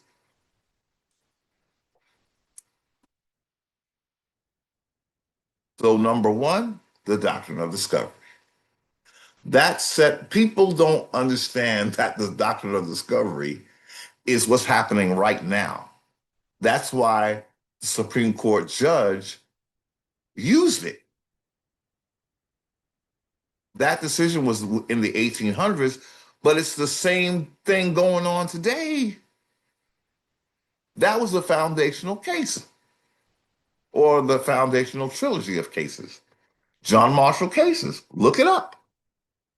Look up what the John Marshall cases establish, y'all. And tell me, is that how they're supposed to treat non-citizens? They're not citizens. So the doctrine of discovery from the 1400s to the 1500s and to today, Inter Cetera and Dum Diversas. Those are the two papal bulls, papal bulletins that announce that Europeans can take authority in non-Christian lands without the indigenous people's consent, without Americans' consent. They're using indigenous people, but this is all taking place in the Americas, so it's Americans. U.S. legal adoption. Johnson versus McIntosh. That's one of the John Marshall cases in 1823. The legal rule. This is John Marshall rules that U.S. holds ultimate title. Indigenous nations only occupy the land. They don't have title. Title is something that they made up. We don't want title either. We want our land back without any of your English law, legalese on it. Just give us our land back, okay? Stop naming it things that makes it yours because you named it. We're not going with your names. So we don't need a title. It is our birthright. It's not a title. That's something from England. My earpiece keeps moving.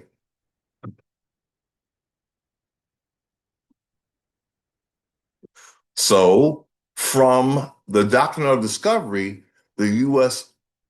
adopts the doctrine of discovery. Well, that's what got it here. So it becomes a legal adoption. And because they don't need consent, as we see up here, they hold title without us consenting. That's why we can claim that we never gave consent. There is no contract. We did not consent. You did not seek our consent because you were told that this land is yours because we're not Christian. Indigenous nations only occupy their land. That's us. They're calling us indigenous nations. We're Americans. The treaty system from the 1600s to the 1800s, the function was what? Land cessions formalized. So we're ceding land to the United States with the treaty. Agreements often under pressure. So now on top of with no consent, when they do get the fake consent because they don't need it, it's under pressure. So you can't have duress and have the contract be valid. You can't have non-consent and have the contract be valid. So now they're adding pressure. That's duress. Even in this, that's what they call it in their system. Again, their system is not our system, but at least we got to hold them to their system and say, your own system is telling you ain't legit. Get on out of here with that. In a peaceful, loving, American Indian manner with love. So the treaty system comes along, and the function of the treaty system is land cession, taking away lands.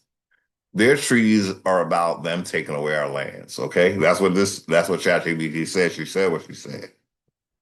Okay, agreements under pressure, right there. That's no agreement. If we're being pressured, that vitiates the contract. Non-consent vitiates the contract. What does that mean? None of the United States laws applies to American Indians, not one single letter, except F and U. That would apply to.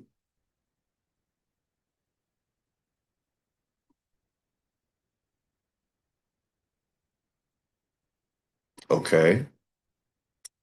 Number 4, political reclassification. Oh, this is priceless. So we have no consent. We have duress or pressure. And now we have changing our identity. How could you contract? How could a contract be legitimate with all of that going on, ladies and gentlemen? It's not happening. This is how they were able to take over. We didn't allow it, y'all. This was not our system. Plymouth Rock landed on our head, not the other way around. Meaning we did not create Plymouth Rock. It fell on our land. Okay? Excuse me. Okay, my eyes are tired, I guess. And, oh, ah, cold up and all. Okay. So political reclassification, Cherokee. Oh, they're talking about a different reclassification. This is another one. Cherokee Nation versus Georgia. This is one of the John Marshall cases. The Supreme Court made the vast body of law without our consent. Okay? No consent. That's why we're getting out, y'all. We never wanted it in the first place. That's why we don't want citizenship. If we say we didn't give consent, but we're saying we're citizens, we're not arguing. Our argument is not consistent. If we didn't give consent, that means being a citizen is something that we did not choose. Being made into a citizen, we had no choice. They trying to make it look like we gave this to you as a gift because you were slaves. take this because what else you're going to get is slavery. So you better take this little piece of citizenship, okay? And what choice do we have? When they're emancipating us, they're telling us where we can go.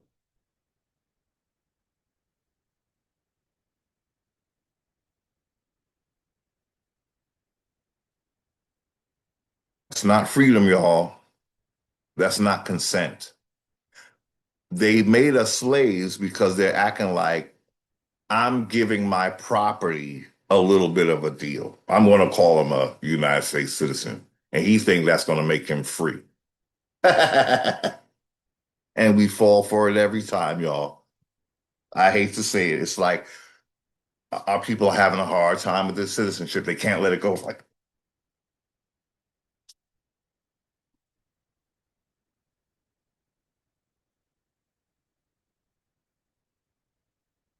oh, no. Let it go. Ladies and gentlemen, let it go. Let it go. We've got to let it go. We have to. We can't keep going around the world with this, y'all. We can't. We can't say that they don't have jurisdiction and then say we're citizens. It's not consistent.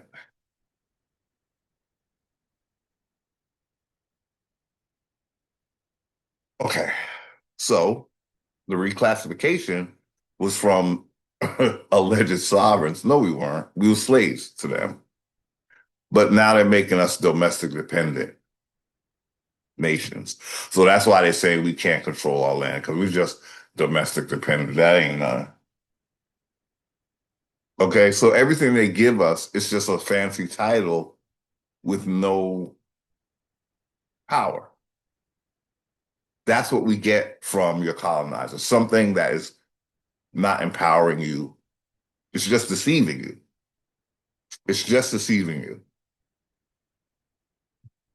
So domestic dependent nations, not foreign, but not equal sovereigns. We're not sovereign like the United States is. And then you think about it, this is supposed to be a slave or a subject that broke away from their domination, then they dominate us. Now you know what domination looked like, and then you turn around and dominate us.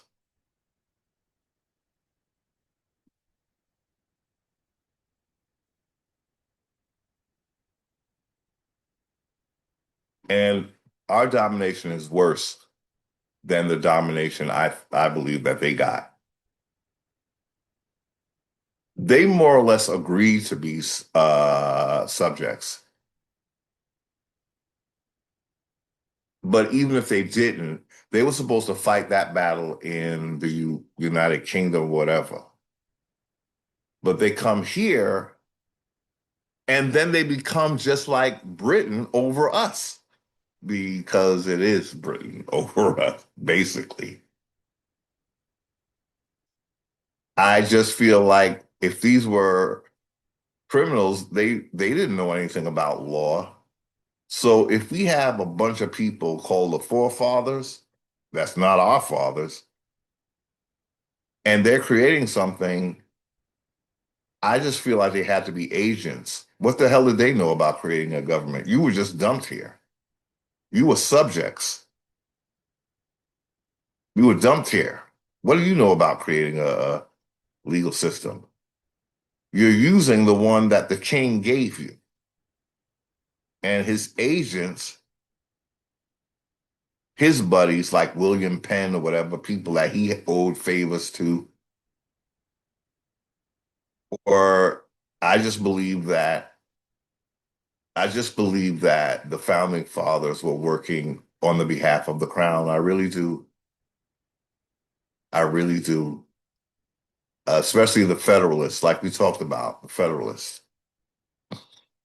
They wanted a central government, whereas the anti-federalists, they were hoping to have some. Now these are all foreigners, y'all. It's not us. But I think they wanted something like in Europe, where it's separate countries without one governing federal government.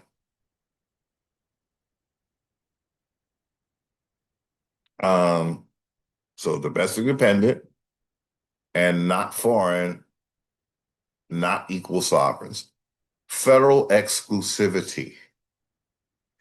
This is where it gets interesting, I think. Worcester versus Georgia, 1832. This is now we've looked at all three cases. The first one was Johnson versus McIntosh, 1823. The next one was Cherokee Nation versus Georgia, 1831. And then this last one is federal exclusivity. The federal government is your almighty God, not the states, the federal government. District of Columbia is the master over all United States citizens because the United States citizen is tied to the District of Columbia, not to the states. So federal exclusivity. The effect is only federal government deals with tribes. Centralized of control, centralization of control. The federal government became your guardian, your guardian, you're the ward. They're making decisions not by asking you anything. They're just laying down their law, England law. Boom, boom, take that, take that, take that. So a United States citizen is tied to the federal government. The state nationals are saying we weren't supposed to be part of that. That was just for emancipated slaves. But the emancipated slaves happen to be the only Americans. So when we break out of this foolishness, now we have to deal with the state nationals because the state nationals, they think that they've already dealt with us.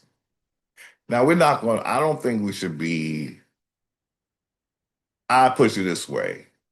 I think we might, oh boy, I don't even know how. Well, they would have to be willing to be here under our rules, under our laws, whatever those laws are, is what I'll say. Because this is our land. We can't have two cooks in the kitchen. It doesn't work. Because what we find is one cook is always coming for the other. And we know who that one is. It's not us. So with two cooks in the kitchen, one who they keep calling a slave, and then we break out of that and we become the full sovereign. Now there's too many cooks in the kitchen because the other one has all it's ever been doing was trying to genocide us. That's all it's ever been doing. So now we got to figure this thing never wanted me here. How could I have it here? Won't it be always working to try and find some ways to dominate me or cut me out of the deal or something? They're just not trustworthy. You cannot do any kind of quote unquote business or trade or whatever with a thief. You never know what they're going to do, but we know what their track record is. So what do you do with that? You got to ask them to kindly leave. Kindly leave. We obviously don't have anything. I mean, you obviously don't have anything that we want because you're here. So that tells us whatever you have in your homeland, it wasn't enough for you because you're here.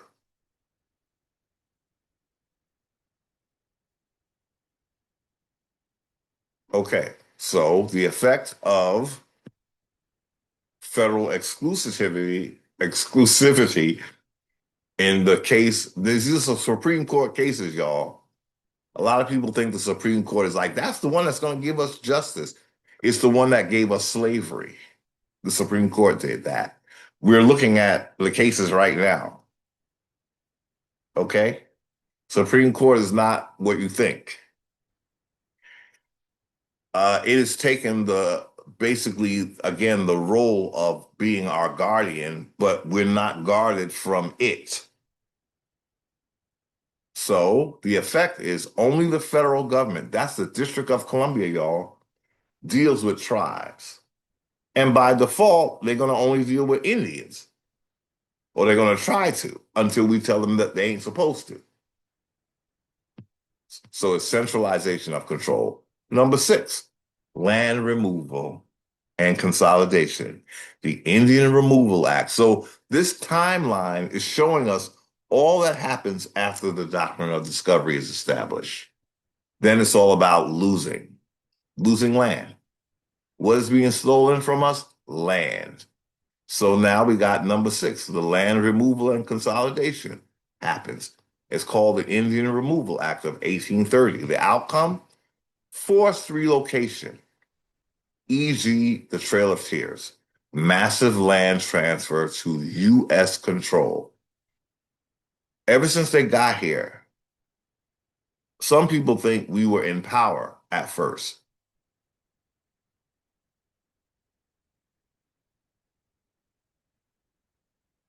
The doctrine of discovery took away our power and said that they have power over us. What we were doing from the beginning and till now is losing land. That's all we've been. Now we have none. So now the domination is more financial. Spiritual domination is keeping us stuck on stupid, waiting for someone to come and do something that we have to do.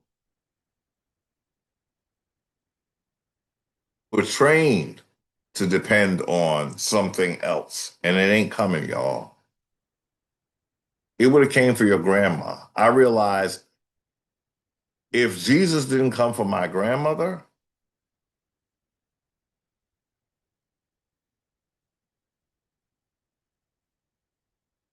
she went on to glory, and the world was as janky as it's ever been for American Indians. So, no, if her spirituality couldn't get a change for us, her grandchildren, and our family, if my grandmother couldn't do it with all them kids she had, and God don't make a change in this system for her great great great great great great great great great great great great great great grandchildren, he ain't doing it, y'all, because it's not our God. Our grandmothers got food. If they were Christians, they got food, just like we are allowing ourselves to be. It's a generational curse, you might say. Really, because it's very hard for American Indians to let go of the traps that colonizer has set for you. Citizenship is one of them. Religion is the other. These are two things that our people, it's like,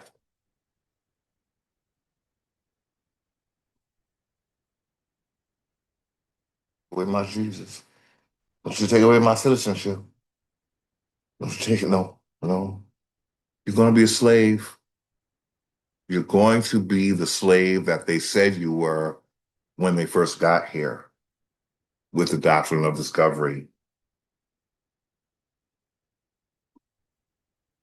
I didn't make it that way, ladies and gentlemen. I'm just the messenger.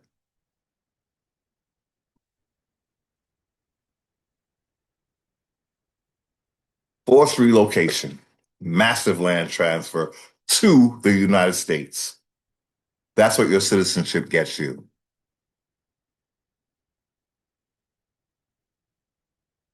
We think that we become some new kind of citizen and something is going to change. Do we realize that white people are complaining at this point? So even whatever they got is not working.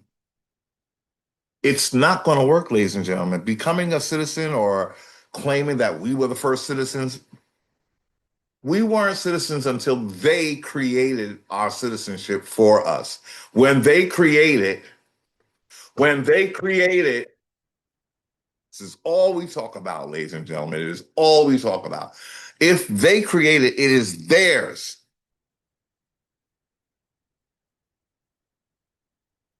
Got to not be what they call in their Bible hard-headed, y'all. That's what they made us, hard-headed. We're not citizens, ladies and gentlemen. We can't be and do what we need to be need to be doing. They're going to pull jurisdiction over us as citizens. They created citizenship, not us. We had no consent. We didn't give consent. They had no consent, I should say. Um, End of the treaty system. So if I don't need you to consent, what the hell do I need a treaty for? That's what the United States said, and they were right. They were absolutely right. This might have been the truest thing they ever did, was to end the treaty system, because it was just bullshit from the beginning.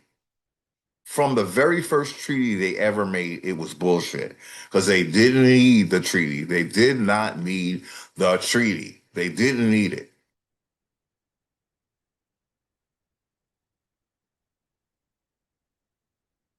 That's number 7. Shift. No new treaties. Congress acts unilaterally. Let's look up unilateral with the phone. Congress acts unilaterally. Let's look it up. Hello, phone. Hello.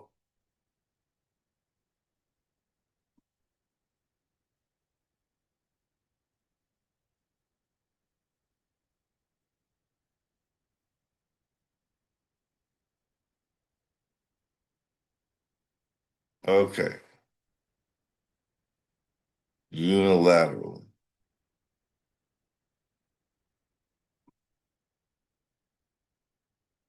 Okay, we're gonna look up the definition of unilaterally.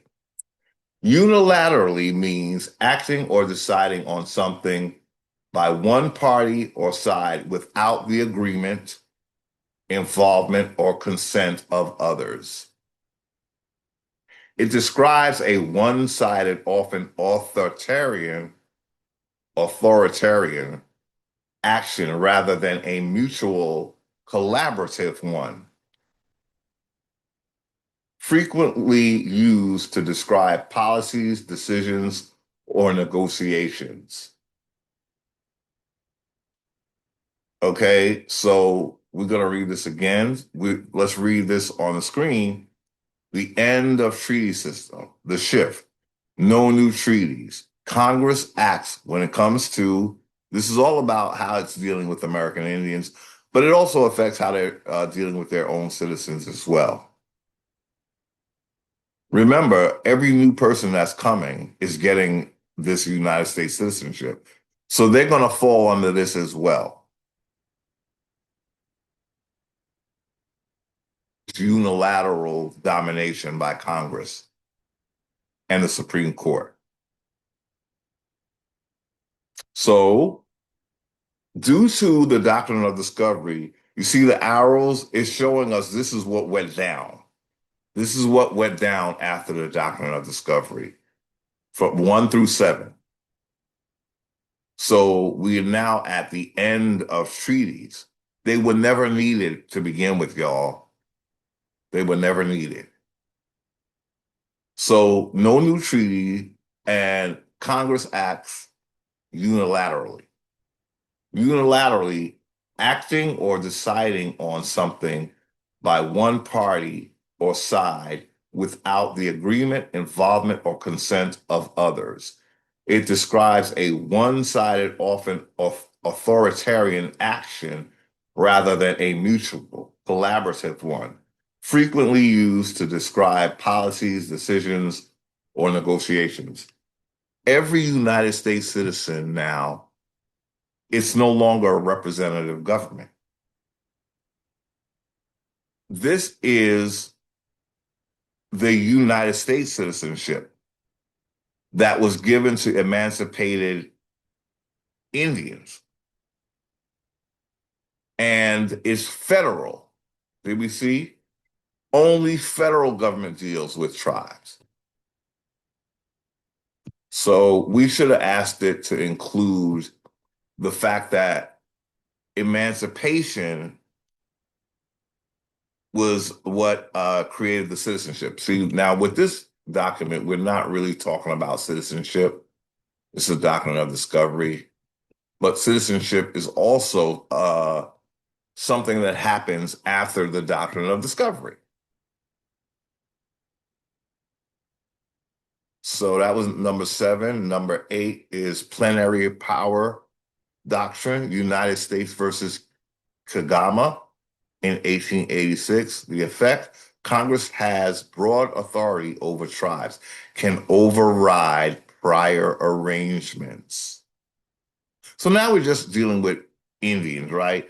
But technically, I shouldn't want to talk about the citizenship because Indians are not citizens, but I'm talking about citizenship because that is what was, we are the Indians, right? So once they got us delivered to the federal government made us citizens. So that's why we're talking about citizens, because the real Indians became United States citizens. And we're under uh, only federal. United States citizens are only federal. They're not state citizens. But what I'm trying to say is, at this point, the government is treating everyone like emancipated slaves. That's what I'm trying to say. The government at this point is looking at, no matter what color you are, black or white, you're all being looked at as emancipated slaves because you've been given a dual citizenship, one being the state. That's only for now we must understand Indians were never okay. In one early part, shortly after the Revolutionary War, Negropeans did have a citizenship with the state, but not American Indians, because they had just broken away from their king, the black ones and the white ones. So at first, there were, we saw that in one of the Martin Luther King videos we did, that there were actually Negro citizens in some of the states, not all of them. I think it was five of them. That was after the Revolutionary War. But then all black so-called uh, folks were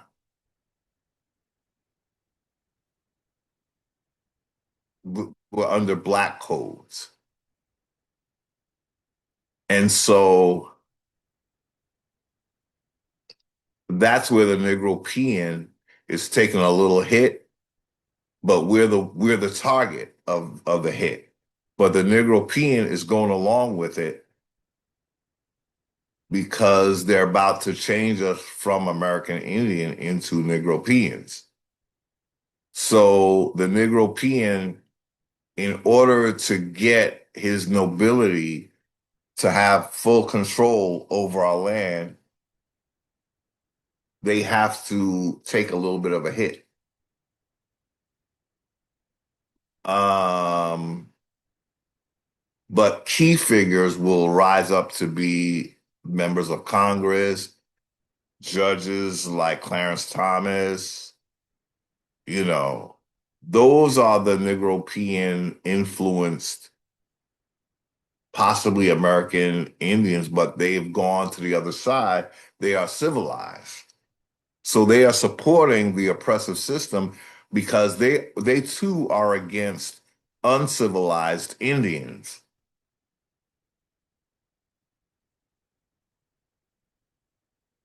So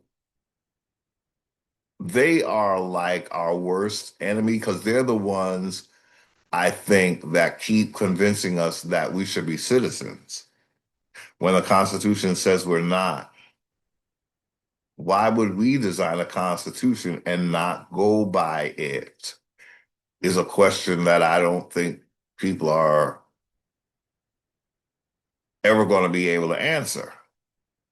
We don't know how the system works. That's why I know we didn't design it because we would have like expert uh understanding over how the system works. We've been dominated so much, we think being dominated is being in control. Mm-mm. So they end the treaty system. Congress acts by itself without consent. This is the state we're in, y'all. This is and we best believe Congress prefers it that way. Okay? They prefer it that way. All those acts that they come up with got nothing to do with United States citizens.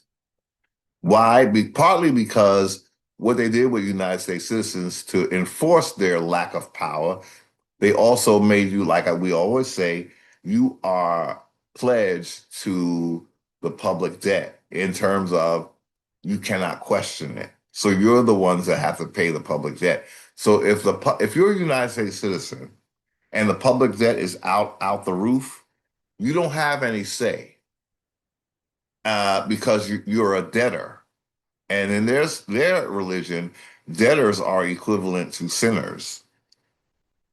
So even though they say you're saved, with that debt on your back that you have to pay as a United States citizen, you're just a debtor. And they could do anything they want with debtors.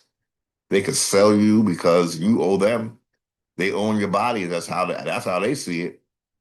That's why they could make you get jabs and all of that. Your body is not yours anymore. Look at the debt. Did you pay it yet? That's what Congress is saying. But we American Indians, our argument is, well, as American Indians, we don't owe you anything. As a black thing, yeah, because that's what you intended. That's why you call us black. But as American Indians, you're on my land. I don't owe you anything. And if you don't know how to manage your finances, you shouldn't even be in quote unquote business. You should be fired, as a matter of fact, for that public debt alone. Who the hell gets to keep a job when they fuck up the corporation's finances?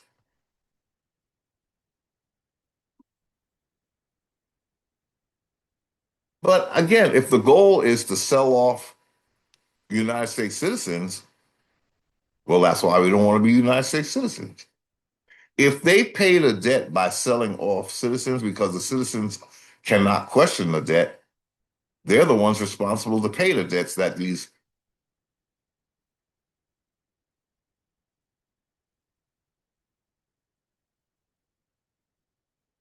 folks rack up. Why aren't they more careful with their spending? Because the whole point is to rack up a debt so that when you have offspring, they owe the debt. And then when they have offspring, they're still owing a debt. So you're in perpetual servitude, just like the doctrine of discovery said you should be. Plenary power, United States versus Kagame in 1886. We read this already. Congress has broad authority over tribes, can override prior arrangements. Allotment era, 1887 onward. The Dawes Act, mechanism. Tribal lands broken into individual plots. Surplus land sold to non-natives. So they minimize your land so they could give it to non-natives, non-Indians, it should say. So this wouldn't have been a reservation. This is how original Indians lived on the land. They were everywhere. They had to make allotments and then they broke us up into individuals on that allotment. And this only happened to Negroes, apparently, because the Native Americans were always on reservations. That's why we had the colored only because Negroes was everywhere. Okay. If we were on a reservation, they wouldn't need the colors only sign, is what we're saying. But colored only was because American Indians, all of this land was ours. We wasn't on no reservation. We had tribes, but it wasn't a reservation. Our tribes encompassed the whole major large areas. So they broke it down into individual allotments.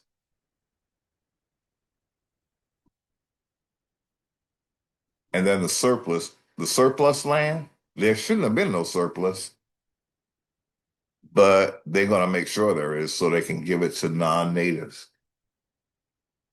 This is what the system does, y'all, with American Indians, citizens, anything that they can grab and or create, because they created citizens, but they grabbed American Indians and they only dealing with the civilized ones. So the civilized ones have to do whatever the government wants them to do.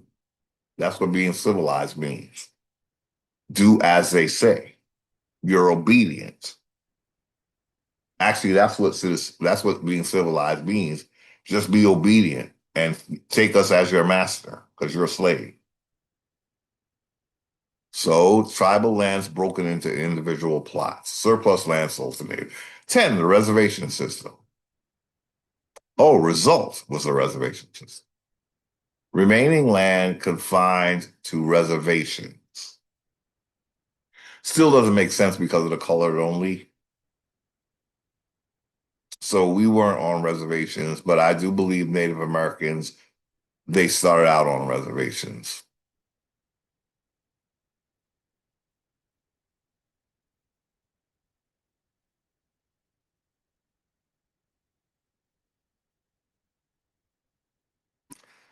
Federal oversight continues.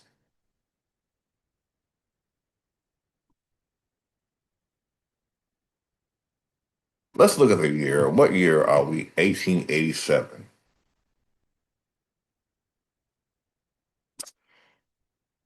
Wouldn't reservations have happened with Indian removal, though, in 1830?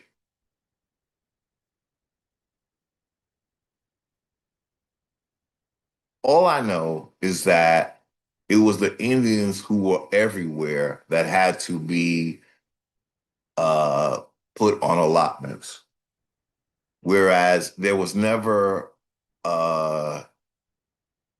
Native American only. It was colored only because we were everywhere. There were more of us than Native Americans, is what I'm trying to say. They didn't have to try to shoo off Native Americans and say Native American only,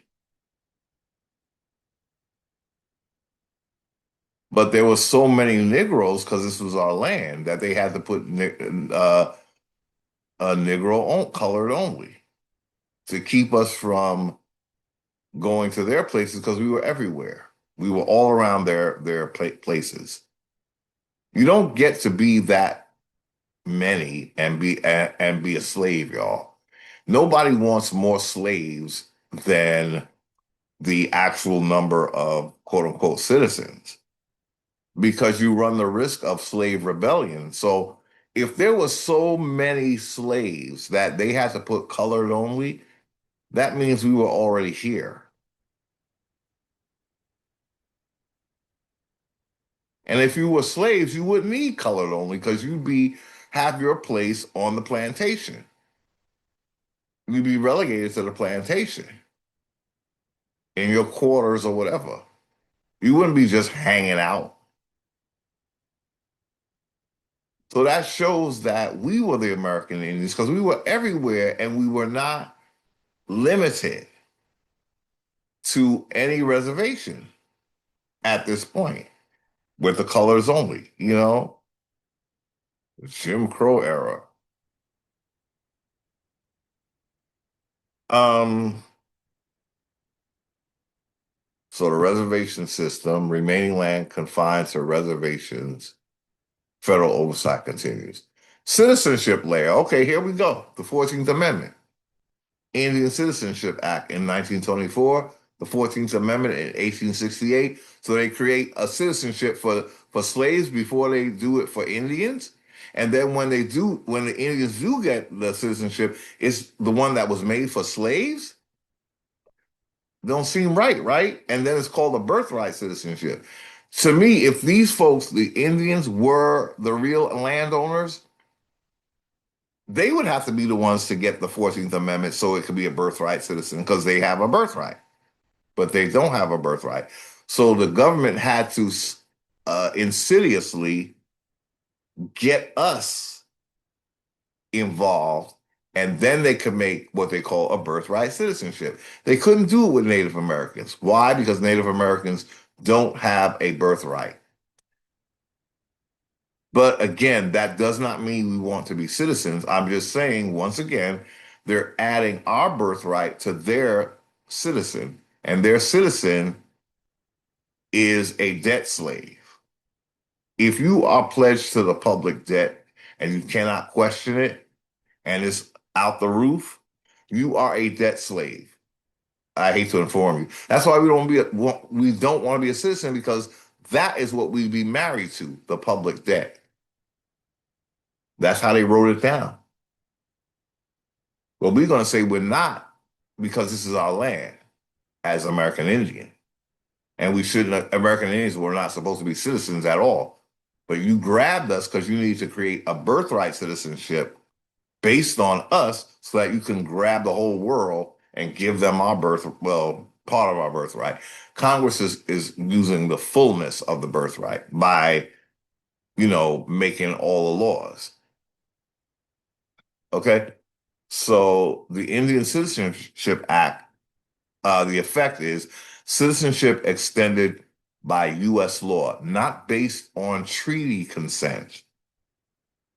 So the citizenship is not based on treaty consent,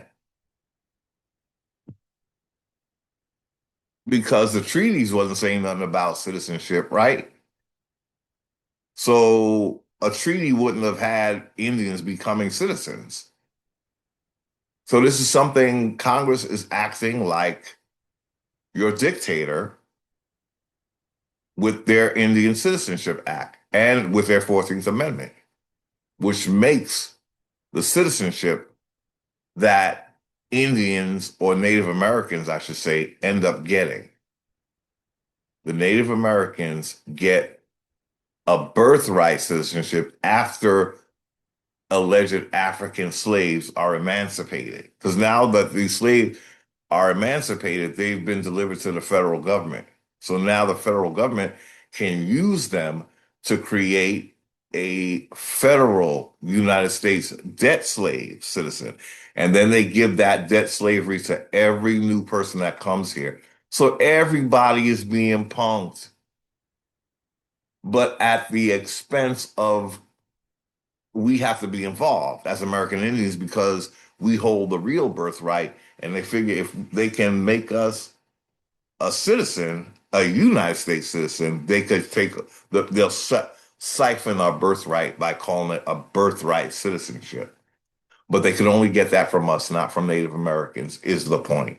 But we don't want it because it puts us in their jurisdiction. We don't want the citizenship. We're not supposed to be citizens. So I think we got to the bottom of this, right? Okay, so that was just to show all that happened after the doctrine of discovery. That was the first thing, number one. I was looking for it to connect with citizenship, and it did. Because, they're saying that, quote unquote, Indians became United States citizenships too, based on the doctrine of discovery. So that's what our point is. All of this is based on the doctrine of discovery. So, what did we wanted to look? This is okay. I think we might close on this, y'all. So, we asked ChatGPT, what is the wording of the papal bulls in English that made land seizure of the Americas possible? So now we're going to look at a quick summary of what in the doctrine of discovery made us where our consent wasn't necessary. Okay, so this is AI overview. Papal bulls from the 15th century.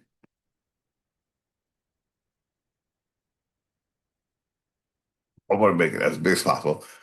Papal bulls from the 15th century, primarily Dum Diversas in 1452, Romanus Pontifex in 1455, and Inter Cetera in 1493, provided the legal and religious justification for seizing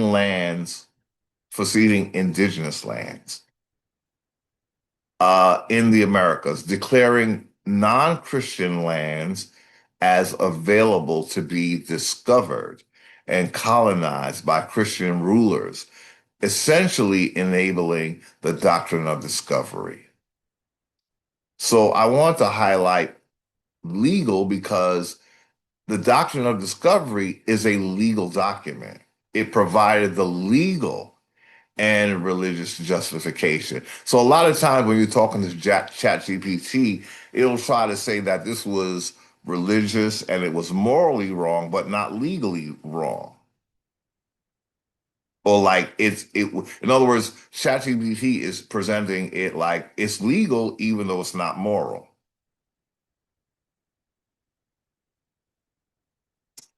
But okay, wait a minute, I'm confusing what I'm saying. What I'm trying to say is we can use the doctrine of discovery in a legal way. That's what I'm trying to say. Sorry, y'all. I'm a little bit tired, I guess. But what I'm trying to say is this is a legal document. So when we present it, it should have, and it does have, the legal effect of repudiating. In other words, the repudiation will stop the legality of this land seizure of the Americas. So, key phrases from these documents in English include with the Inter Cetera Bulletin, Papal Bull by Pope Alexander the Sixth of 1493. Now, this is a direct quote from Inter Cetera. Give, grant, and assign to you, the Pope, give, grants, and assigns to you and your heirs and successors, kings of Castile and Leon, forever, all islands and mainlands found to be found, discovered and to be discovered towards the west and the south. So right there, this is the Pope telling the kings of Castile and Leon that he's giving them our land forever. Okay? We did not consent to this. What this whole video and the last video is trying to say, besides the fact that we're not citizens, is that we never gave consent to the Pope doing what he did, which led to everything we just read in the last slide. All that means none of it we had to consent to because here's the consent right here. This is the consent we're looking at. This is the exact wording of the doctrine of discovery. What would comprise the three papal bulls that make up the doctrine of discovery. So the Pope gave and granted and assigned to the kings of Castile and their heirs and successors our lands forever. But they ended that with the repudiation from the same Catholic Church. It says here also, by authority of Almighty God, we create, constitute, and depute you and your said heirs and successors, lords of them, with full and free power, authority, and jurisdiction of every kind. This whole system is built on what we're reading. All the authority was given to the nobility of Europe by the Pope. And I'm sure he got some kind of kickback for that. If a Pope gives you something like this, you got to show him some respect, right? And I'm sure they did. They say the Vatican has got so much wealth in their coffers. Where do they get it? Apparently, everything is something in America because this is the only time in history that a pope is actually giving away land, carte blanche, forever, y'all, forever. When I say we're slaves forever, perpetual slavery,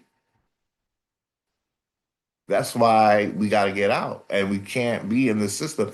This system is treating us like slaves and it's going to do so for forever if we don't get out of it.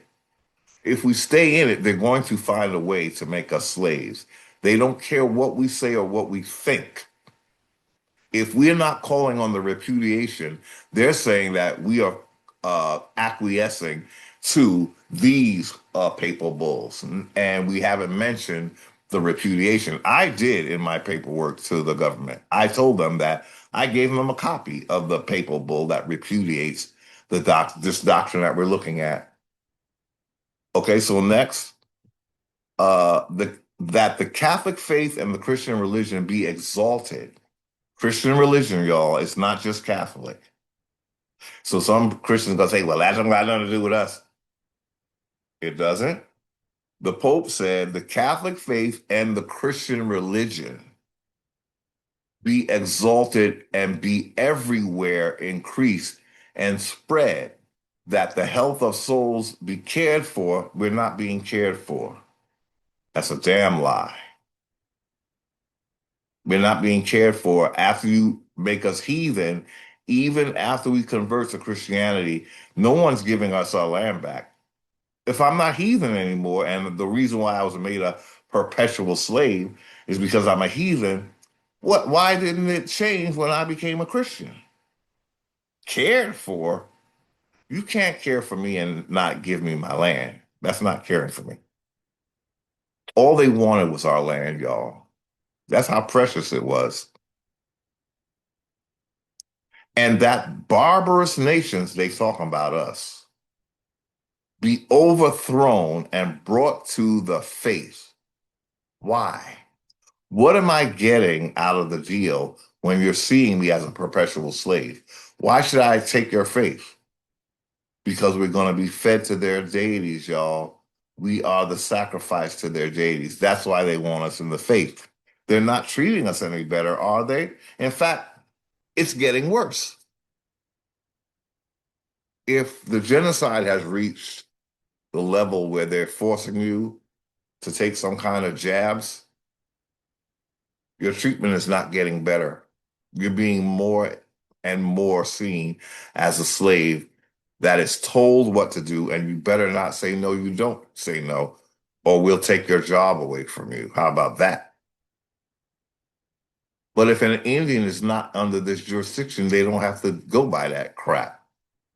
We don't want to be citizens because this is what citizens are going to have to fight against, being dominated.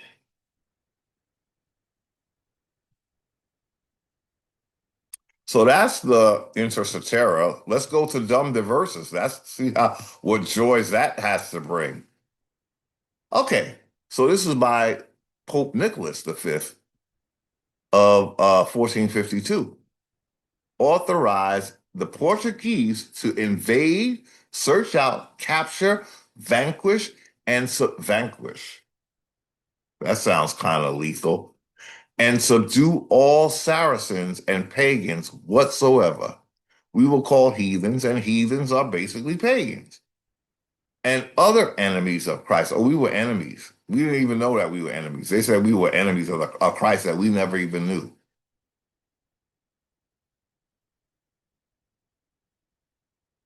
How could I be an enemy of somebody I don't even know, never met, don't know about? How? And reduce their persons to perpetual slavery. That's what we were saying. We are slaves, ladies and gentlemen, because we were deemed slaves by their high priest of Baal. Their high priest of Baal said that we are to be made perpetuals. So that means even after we become Christians, we're still slaves, American Indians. That's dumb diverses. Okay, so that makes us perpetual slaves. We can't treaty legitimately if we're seen as slaves, y'all. That's why this is that. Besides the repudiation, just reading this alone is telling you we didn't have the authority to even make treaties. Slaves don't make treaties, y'all. Do y'all know that slaves don't make treaties because they're not seen as anything but property? So if we made treaties after 1452, when this slavery was uh, put upon us, are those treaties legitimate? We're just slaves. We're just slaves. We don't have a say, ladies and gentlemen, because of the doctrines of discovery. Has nothing to do with codes and statutes in the United States. The United States is going by this, what we're looking at. That's why we live in a sort of perpetual hell, because we're in perpetual slavery. So somehow they have to let us know, because a cognitive dissonance will start to take over and we're going to think this is normal. It's normal for people to be held in suspicion, looked at as like they are always criminals, public enemy number one that can be choked out, like George Floyd. Oh, he was a criminal. It's okay that they did that to him. We are in perpetual slavery, y'all, and they know it, and they're teaching it somehow to law enforcement because law enforcement treats you like they be treating you, right? Like how we see some examples, right? When if we stood up as American Indians, they wouldn't even have jurisdiction to stop us for anything. We can't be a citizen because a citizen is always going to be subject to dealing with the state's police. And when they go private, they're not even going to have to go by any real constitutions at all anyway. Going private, they're no longer really, they don't have to go by any protocols that say now the federal government used to pretend it had protocols. It had to pretend because it was, but if it goes private, private is like a different level in the commerce fraud. There's public and private. Public means that the government has to make sure people, they're supposed to make sure people are not really like getting taken advantage of, blah, blah, blah. You got to go with the blah, blah, blah. But when it's private owned, the private is the one that gets to sort of, be outside, slightly outside of, uh, there's a word for it.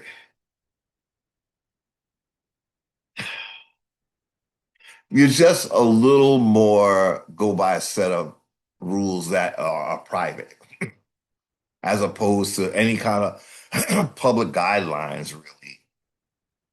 Private is private. Somebody's getting a profit now. Okay, that's what it is. Private means it's not a service of the federal government anymore, but it's like almost like a for-profit business type of thing now with but I bet the government gets kickbacks from that though. Excuse me. Excuse me. Okay. So it's dumb diverses that makes us perpetual slaves, okay? Unless we stand up and tell the federal government this was all repudiated. If y'all still going by it, I'm disputing that. And we have a right to, and we will succeed. We just got to let them know that we know where they're getting their power from. Because before we would just think this is normal. You being like Iron Fist Jackson dominating us, that's supposed to be looked at as normal, but it's not. It's the doctrine of discovery in action. with the slaves. Uh, so this one, this other, there was three of them. So this was the Romanist Pontifex from 1455. This is also Pope Nicholas. Let's see, that one, yeah, both Pope Nicholas the Fifth. Granted the right of dominion over all lands south of Cape Bojador in Africa extended to the New World. So now they're gonna, it started with us, right? But now they're mentioning Africa. But it started with us. So colonization really started in the Americas before Africa. Because this is 1455, and the ones that dealing with us, where he's giving away the land in the West and the South, that's America. That was in 1493. So America was actually colonized before Africa because Africa don't got what they say she got, y'all. Nope. So now 1455. So wait. 1493. Huh. I thought they was doing this in chronological order. They're doing it in reverse. So I'm sorry. America was still colonized first, and then they had the African rush or whatever. But this is interesting because apparently something did, affect one part of Africa, south. Let's see. Oh wait, all lands south of Cape Bojador in Africa, the right of dominion over all lands, and extended into the New World. That was 1455. But again, the evidence is there ain't no Europeans running Africa like they run in America, right? So we know where the goods are. Because wherever the goods are, that's where you're gonna have the like in what's it was it Goldilocks? Where she found the three bears house or whatever, and they still there, she's still there. Somebody sleeping in my bed and they're still there. That was America. In Africa, they left. They said, we done. We're done here.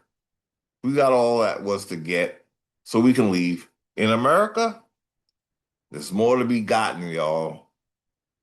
There's more to be gotten because Africa should look, Africa's government should have a central governing system. If Africa had all these resources, it would have a central government like the federal government so it could go to all of those different countries and take what they have. But Africa got separate countries, so that means colonizer didn't feel it was necessary to tap into all of them because in America, he had colonizer said not only are we going to stay in the Americas, all these Europeans and the Negropeans, not only are we going to stay in America, but we're going to have a central government so that we can go to every state and have access to all of that land without any consent.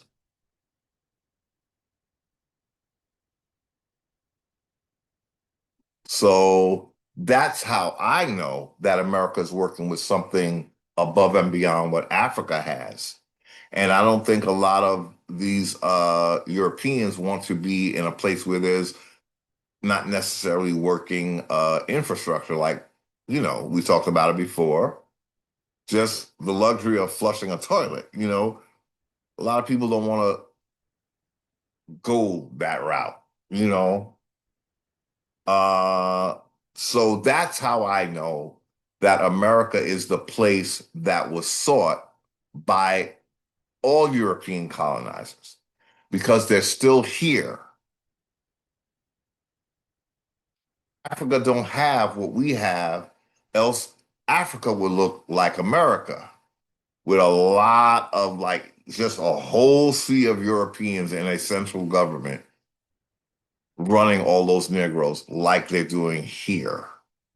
And then saying in their definition of America, oh, but now apply to Europeans. If Africa had what America have, it would be Africans were those ebony colored people found here, but now applied to Europeans born in Africa. They don't have that in their dictionary, y'all. Ain't nobody. Mm-mm. They say we good, we good.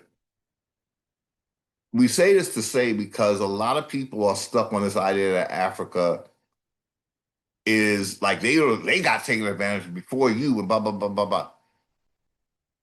Even if they did, which they didn't, because it really when you gotta get a timeline and see what was first, you know, where uh colonizer was really putting, you know, his stamp on it, you know. Again, the proof in the pudding at the smoking gun is that we're a country that has people that don't look like the indigenous people still running it. As we saw, Giovanni Verrazzano said that the indigenous people in the Roanoke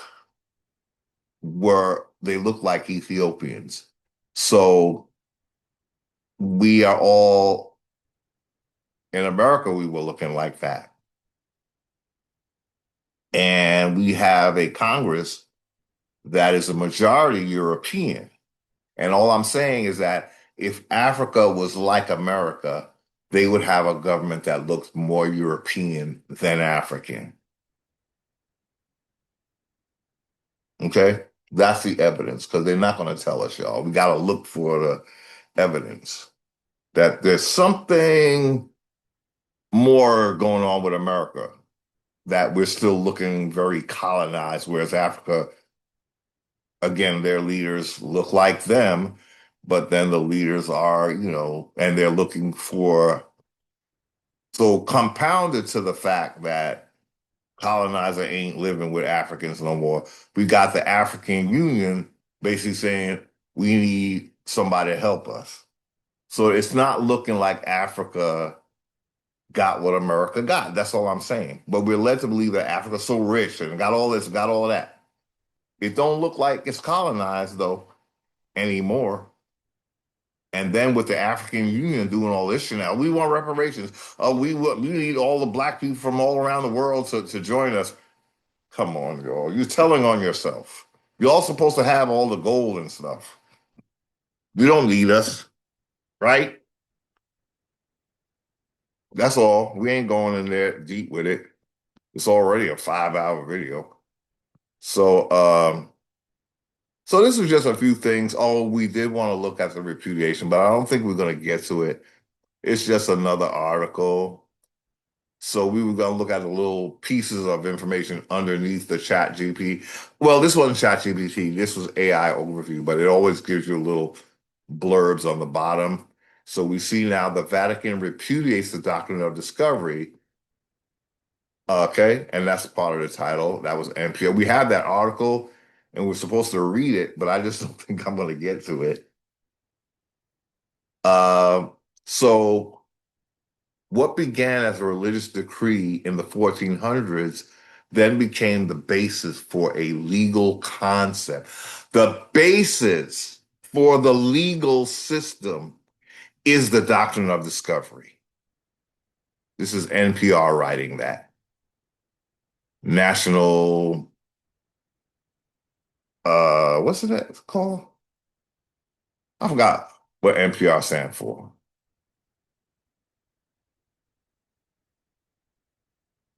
National Public Report. I forgot. But we want to make sure that the doctrine of discovery is informing this legal system, and it is. It's the basis for a legal concept in the United States. That's why the United States is frauding us, because it has us thinking that it's about codes, rules, regulations. No, your legal, the basis for your legal concept is the doctrine of discovery. You're not going by, not when it comes to Indians, but less and less with even with citizens. You're not really going by your original agreements with your citizens. Okay. So yeah, just a little highlights.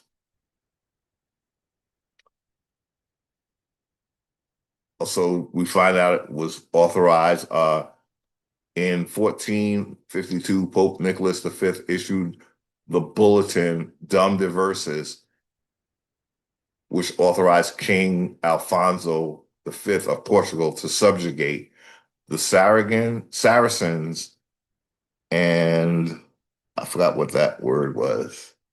Pagans. Yeah. P is for pagans. So anyway, we're catching little highlights. But I think, yeah, the Pope asserts rights to colonize, convert, and enslave. That was Pope, we're talking about these papal bulls. Papal bull Inter Cetera, which authorizes Spain and Portugal to colonize the Americas and its American Indians, us, okay, and enslave us. The doctrine of discovery. These declarations, known as papal bulls, provided religious authority for Christian empires to invade and subjugate non-Christian lands and peoples. We were not Christians originally. And they only made us Christians so they can offer us as a sacrifice to their deities. And then they will take our place, was the idea. Did Pope Alexander the Sixth authorize England's colonization of America? Inter Cetera was the basis for the English colonization of North America and later U.S. claims to the land formerly held by indigenous peoples. These are little blurbs. So we're being dominated by England steps up to be the ringleader of the domination. And I believe that's because, as Ben Franklin told us, and I said this several times, England was the first to have what they call Anglo-Saxons. These are the lightest, whitest you're going to get in Europe because the other ones was all Negroes. That's what Benjamin Franklin was basically saying, that only in England did you have the how do you put it? The purely white Anglo-Saxons or something to that effect. So that's why all the other kings let England take the lead, because they could say it's white people doing that to you, not us Negroes that's supporting England. We just need her to be the face because she got the white Anglo-Saxon face. That's the Moors. Doctrine of Discovery. The Doctrine of Discovery established a religious, political, and legal justification for colonizing. See, I think they try to make it like the repudiation is not legal. Well, if the papal bulls that got you here was legal, you better be damn sure that the papal bulls that negate you are legal as well. But there's a lot of people saying, well, if it's adopted by the legal community, it has to be taken by the legal, because that's what got them here in the first place. They thought it was legal when they was allowed to come here. Why would they all of a sudden not know that it's legal for them when they have to go? So that's one of these arguments that's why I want to show this is legal. These doctrines of discovery that made us slaves, that was seen as legal, so that the repudiation is also legal. The repudiation that nullifies and makes all of this of no effect, that is legal as well. But they won't admit it, y'all. They're trying to say, well, that's just something the church says. That don't affect the legal system in the United States. It built the legal system in the United States. It's the basis for law in the United States. The doctrine of discovery.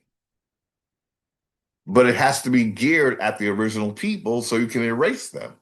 Now, the citizens are going to get a slower nullify, but the Indians have to get it right away because they can't be any owners on this land when your colonizer shows up. He's going to deal with his citizens later and a little more subtly, but they're losing their rights left and right as well. Yes, that's why we don't be a citizen. Don't want to be. And that was it, y'all.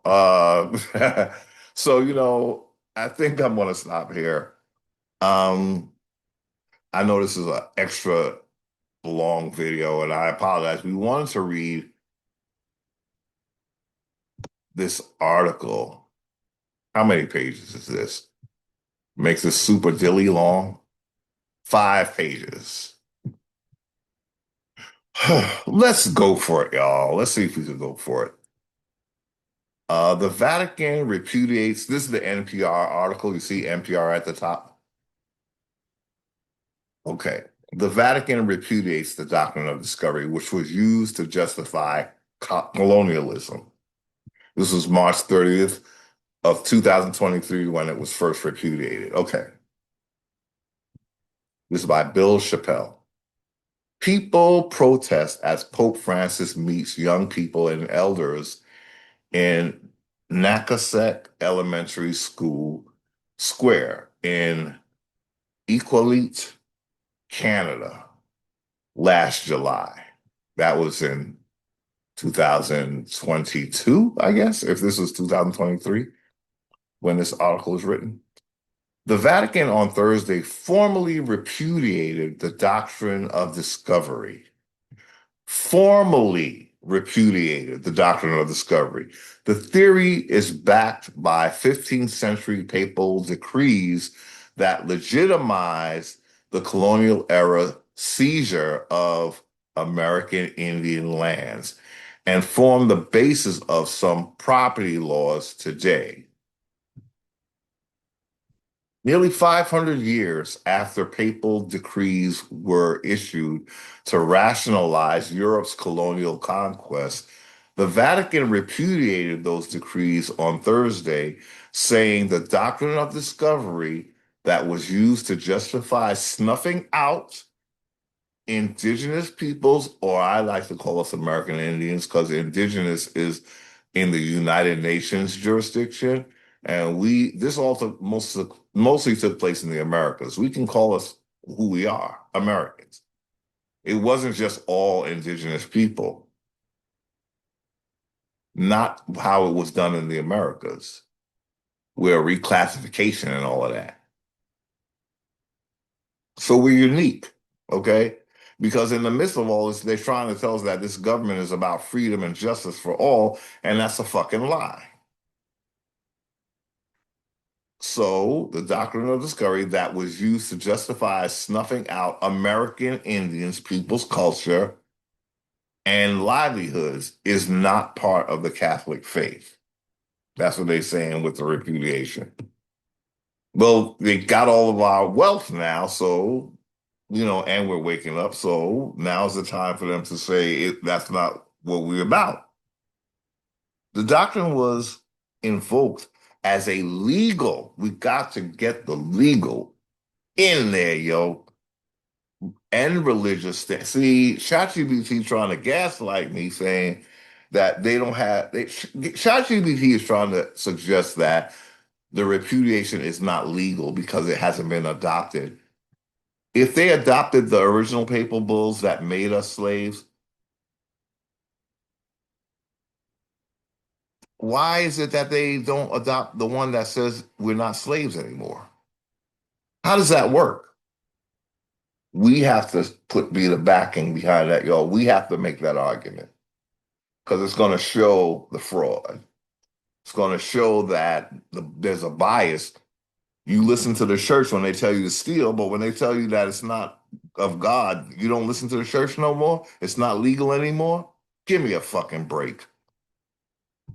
The doctrine was invoked as a legal and religious standing by Europeans who discovered new lands and violently seized it from Americans who had been living there for generations. It has been cited in different arenas for centuries, including by the U.S. Supreme Court. The Supreme Court is not the best court in the world, y'all. It's the one that has the most dominion over us because we were delivered to the federal, not the state. The Supreme Court is the top federal court. And it is not like, oh, you go there and you find justice. Not when it comes to American Indians. Okay? For sure, for sure. You find the doctrine of discovery in the Supreme Court. Okay? It has been cited in different arenas for centuries, including by the U.S. Supreme Court as early as 1823. Those cases that we roughly looked at, John Marshall, and as recently as 2005. The statement repudiates the very mindsets and worldview that gave rise to the original papal bulls. The Reverend David McCullum, executive director of the program of discerning leadership based in Rome, told NPR. It renounces the mindset of cultural or racial superiority, which allowed for that objectification or subjugation of people, and strongly condemns any attitudes or actions that threaten or damage the dignity of the human person. Here's a belief guide to the doctrine of discovery and why the Vatican's move is historic. The doctrine came from papal bulls in the 15th century. The doctrine was laid out in a series of papal bulls or decrees. The first one was issued in 1452. They authorized colonial powers such as Spain and Portugal to seize lands and subjugate people in Africa and the New World, as long as people on the lands were not Christian. So they could do whatever they want and take your shit if you were not Christian. Scholars widely note the three bulls, Pope Nicholas V's Dum Diversas of 1452 and Romanus Pontifex of 1455, and Pope Alexander VI Inter Cetera in 1493. Later popes revoked the decrees, but the damage was done. The papal bulls were not considered valid just 30 to 40 years after they were first issued. They were, in fact, abrogated legally and nullified by the Vatican by the late 1530s, McCullum told NPR. Now, that's interesting. But I don't, if that happened in the 1530s, I don't think it was publicized, and that's why people didn't know about it. But now we know, okay? We know that it's been nullified. Back then, I don't know. I just don't know what happened. The 1530s, they didn't even, I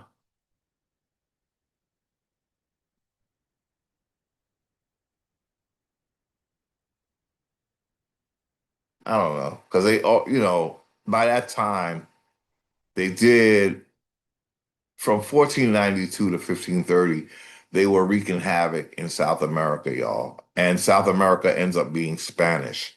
So it's like you already did the damage, so you got what you wanted, which you got it to be as if South America was Spanish when Spain is in Europe, not in America, until Columbus sort of made that happen.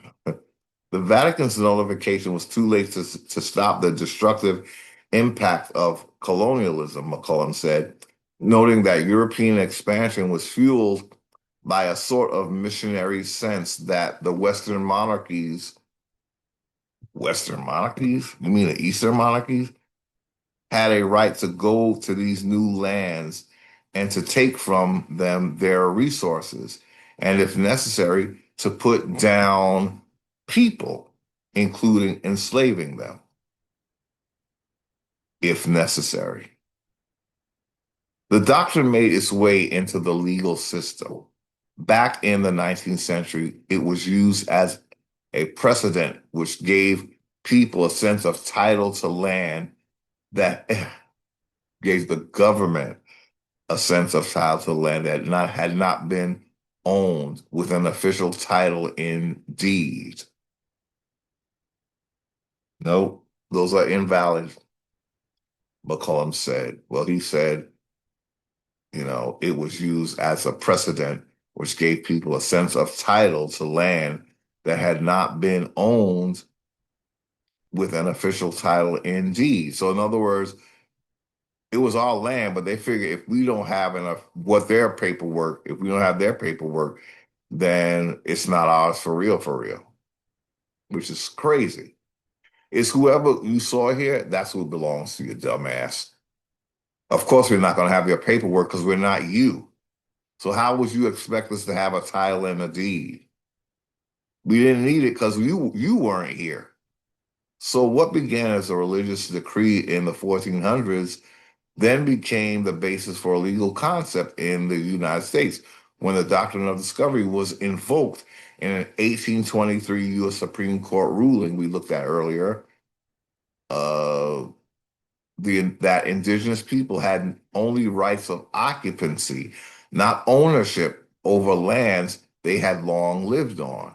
The land then was open for the taking.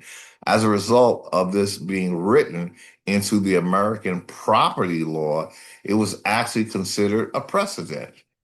McCollum said, including citations as recent as 2005, a 2005 case in upstate New York involving the Oneida Indian Nation. So they're still using the doctrine of discovery even as late as the 2000s. Indigenous groups have long sought the repudiation. Indigenous advocates have previously called on the Catholic Church to issue a formal repudiation of the doctrine, saying personal apologies fell short given the magnitude of the policy's effects. Last year, the Pope stunned observers when he personally apologized to Taylor Ben Zakosa, a youth delegate with the Assembly of First Nations who lives in British Columbia.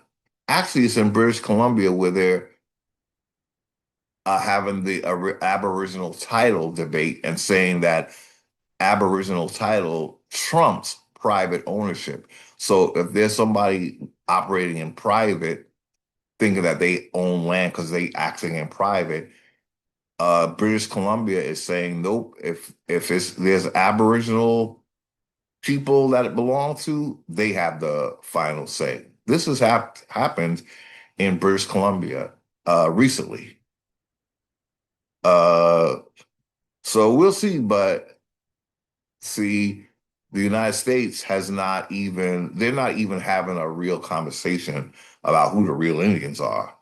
But that's why we have to notify them, ladies and gentlemen. They're not going to say it. We have to. And again, if people are up for that, let us know. Let us know because you know, we need to have a movement, a peaceful movement of people who want their land back without having to deal with any of the documentation that they say is required. It's not required by American Indians. This is our land.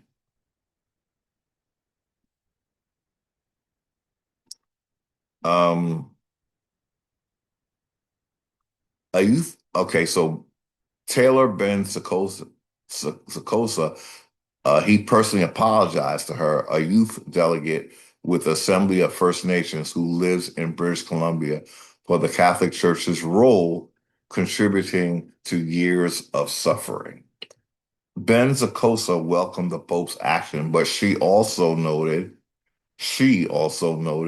the irreparable harm done to her culture by centuries of subjugation and to families like her own by decades of forced assimilation.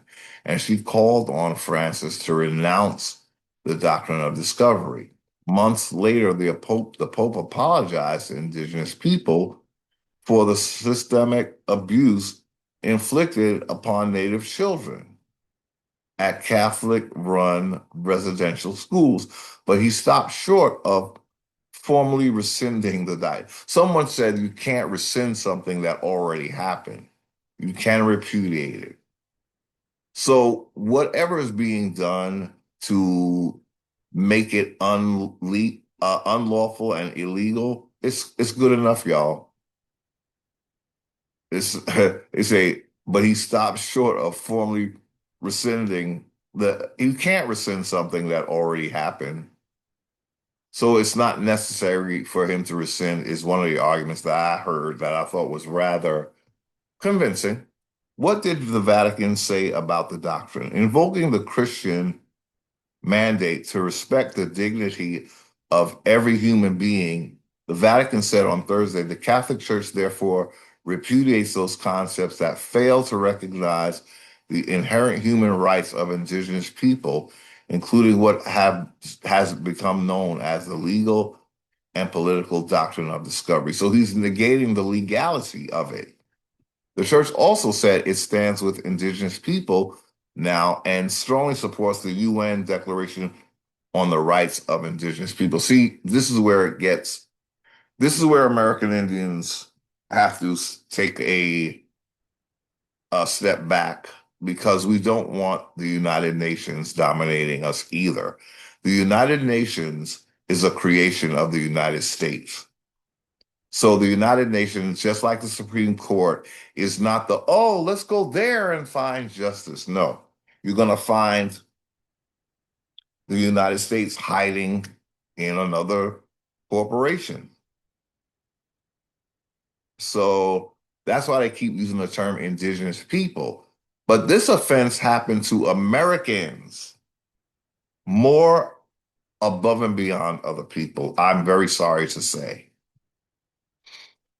If it happened in the new world because we were not seen as Christian, whereas the old world, the Pope had access to them. So there's no reason for them to not be Christian.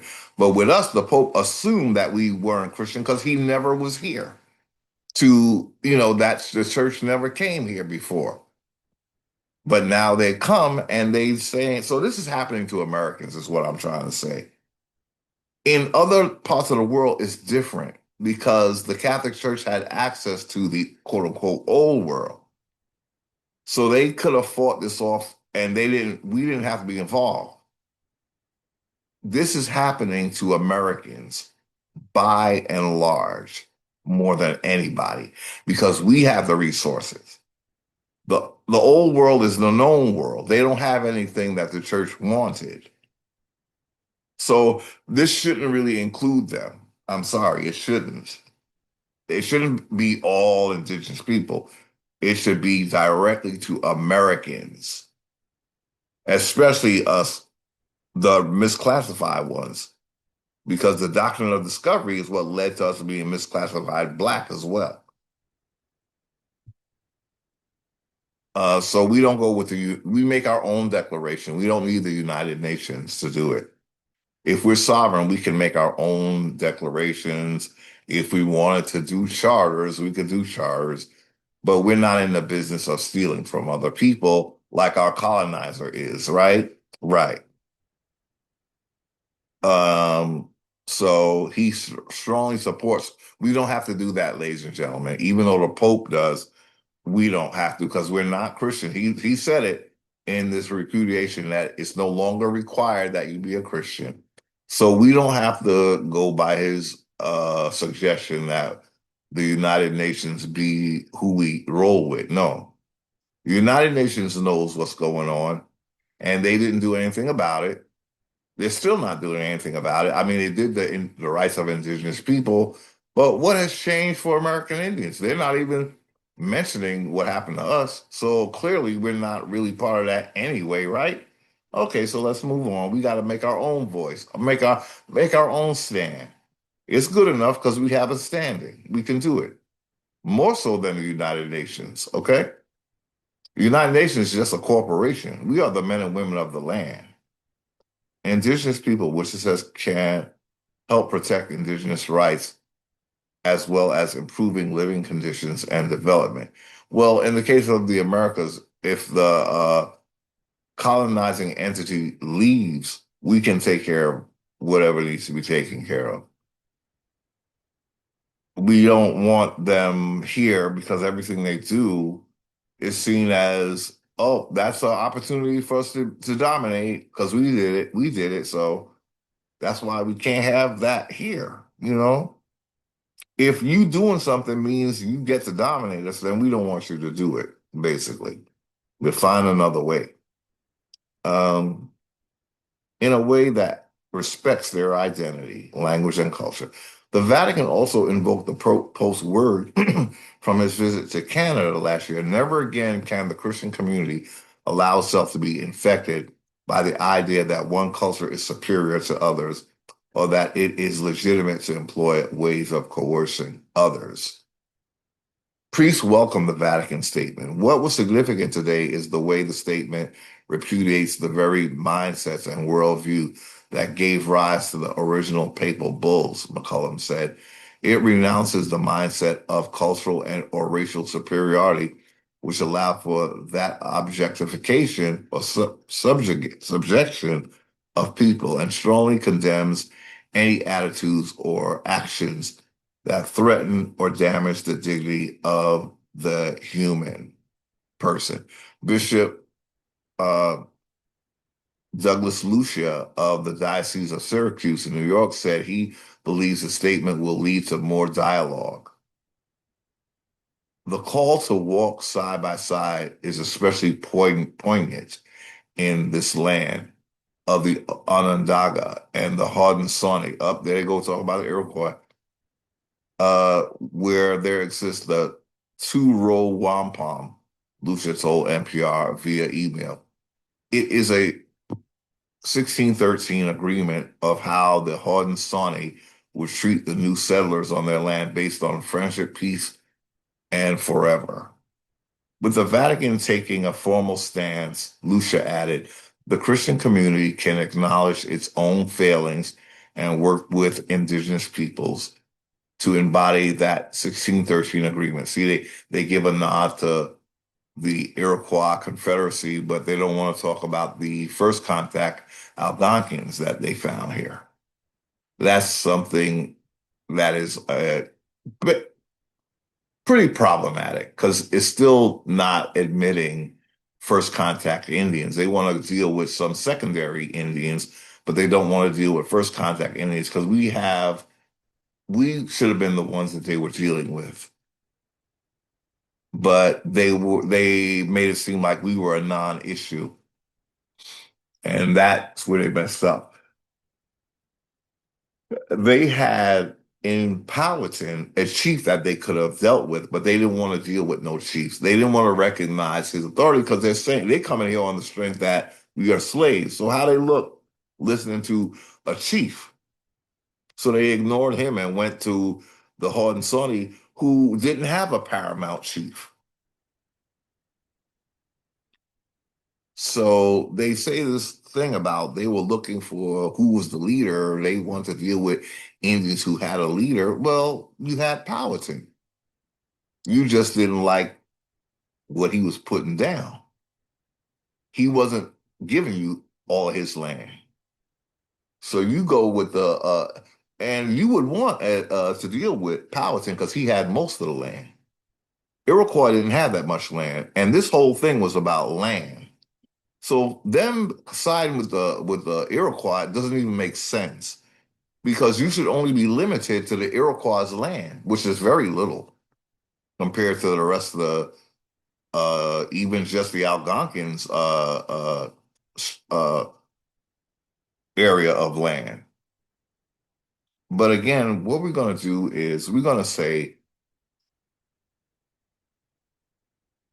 none of us gave consent to the United States if you incorporate the doctrine of discovery, and you have to incorporate the doctrine of discovery, which means that anything that was done with the civilized tribes was invalid, just like anything done with the Iroquois Confederacy was invalid. You didn't need their consent. You just ran with them because you could use them against the Algonquins. So on that note, I think we're going to call it a day. That is a long video, but thank you for watching. I might try to make it shorter when I realize how long it is, but that means doing it all over again. So I don't know. So I think I'm going to stop my share. This was the NPR article, probably the only article that I've found on this repudiation. They're not really talking about it very much, y'all. And this is the only one that seems to come up when you saw it. That was the one that came up under the AI search, the AI question.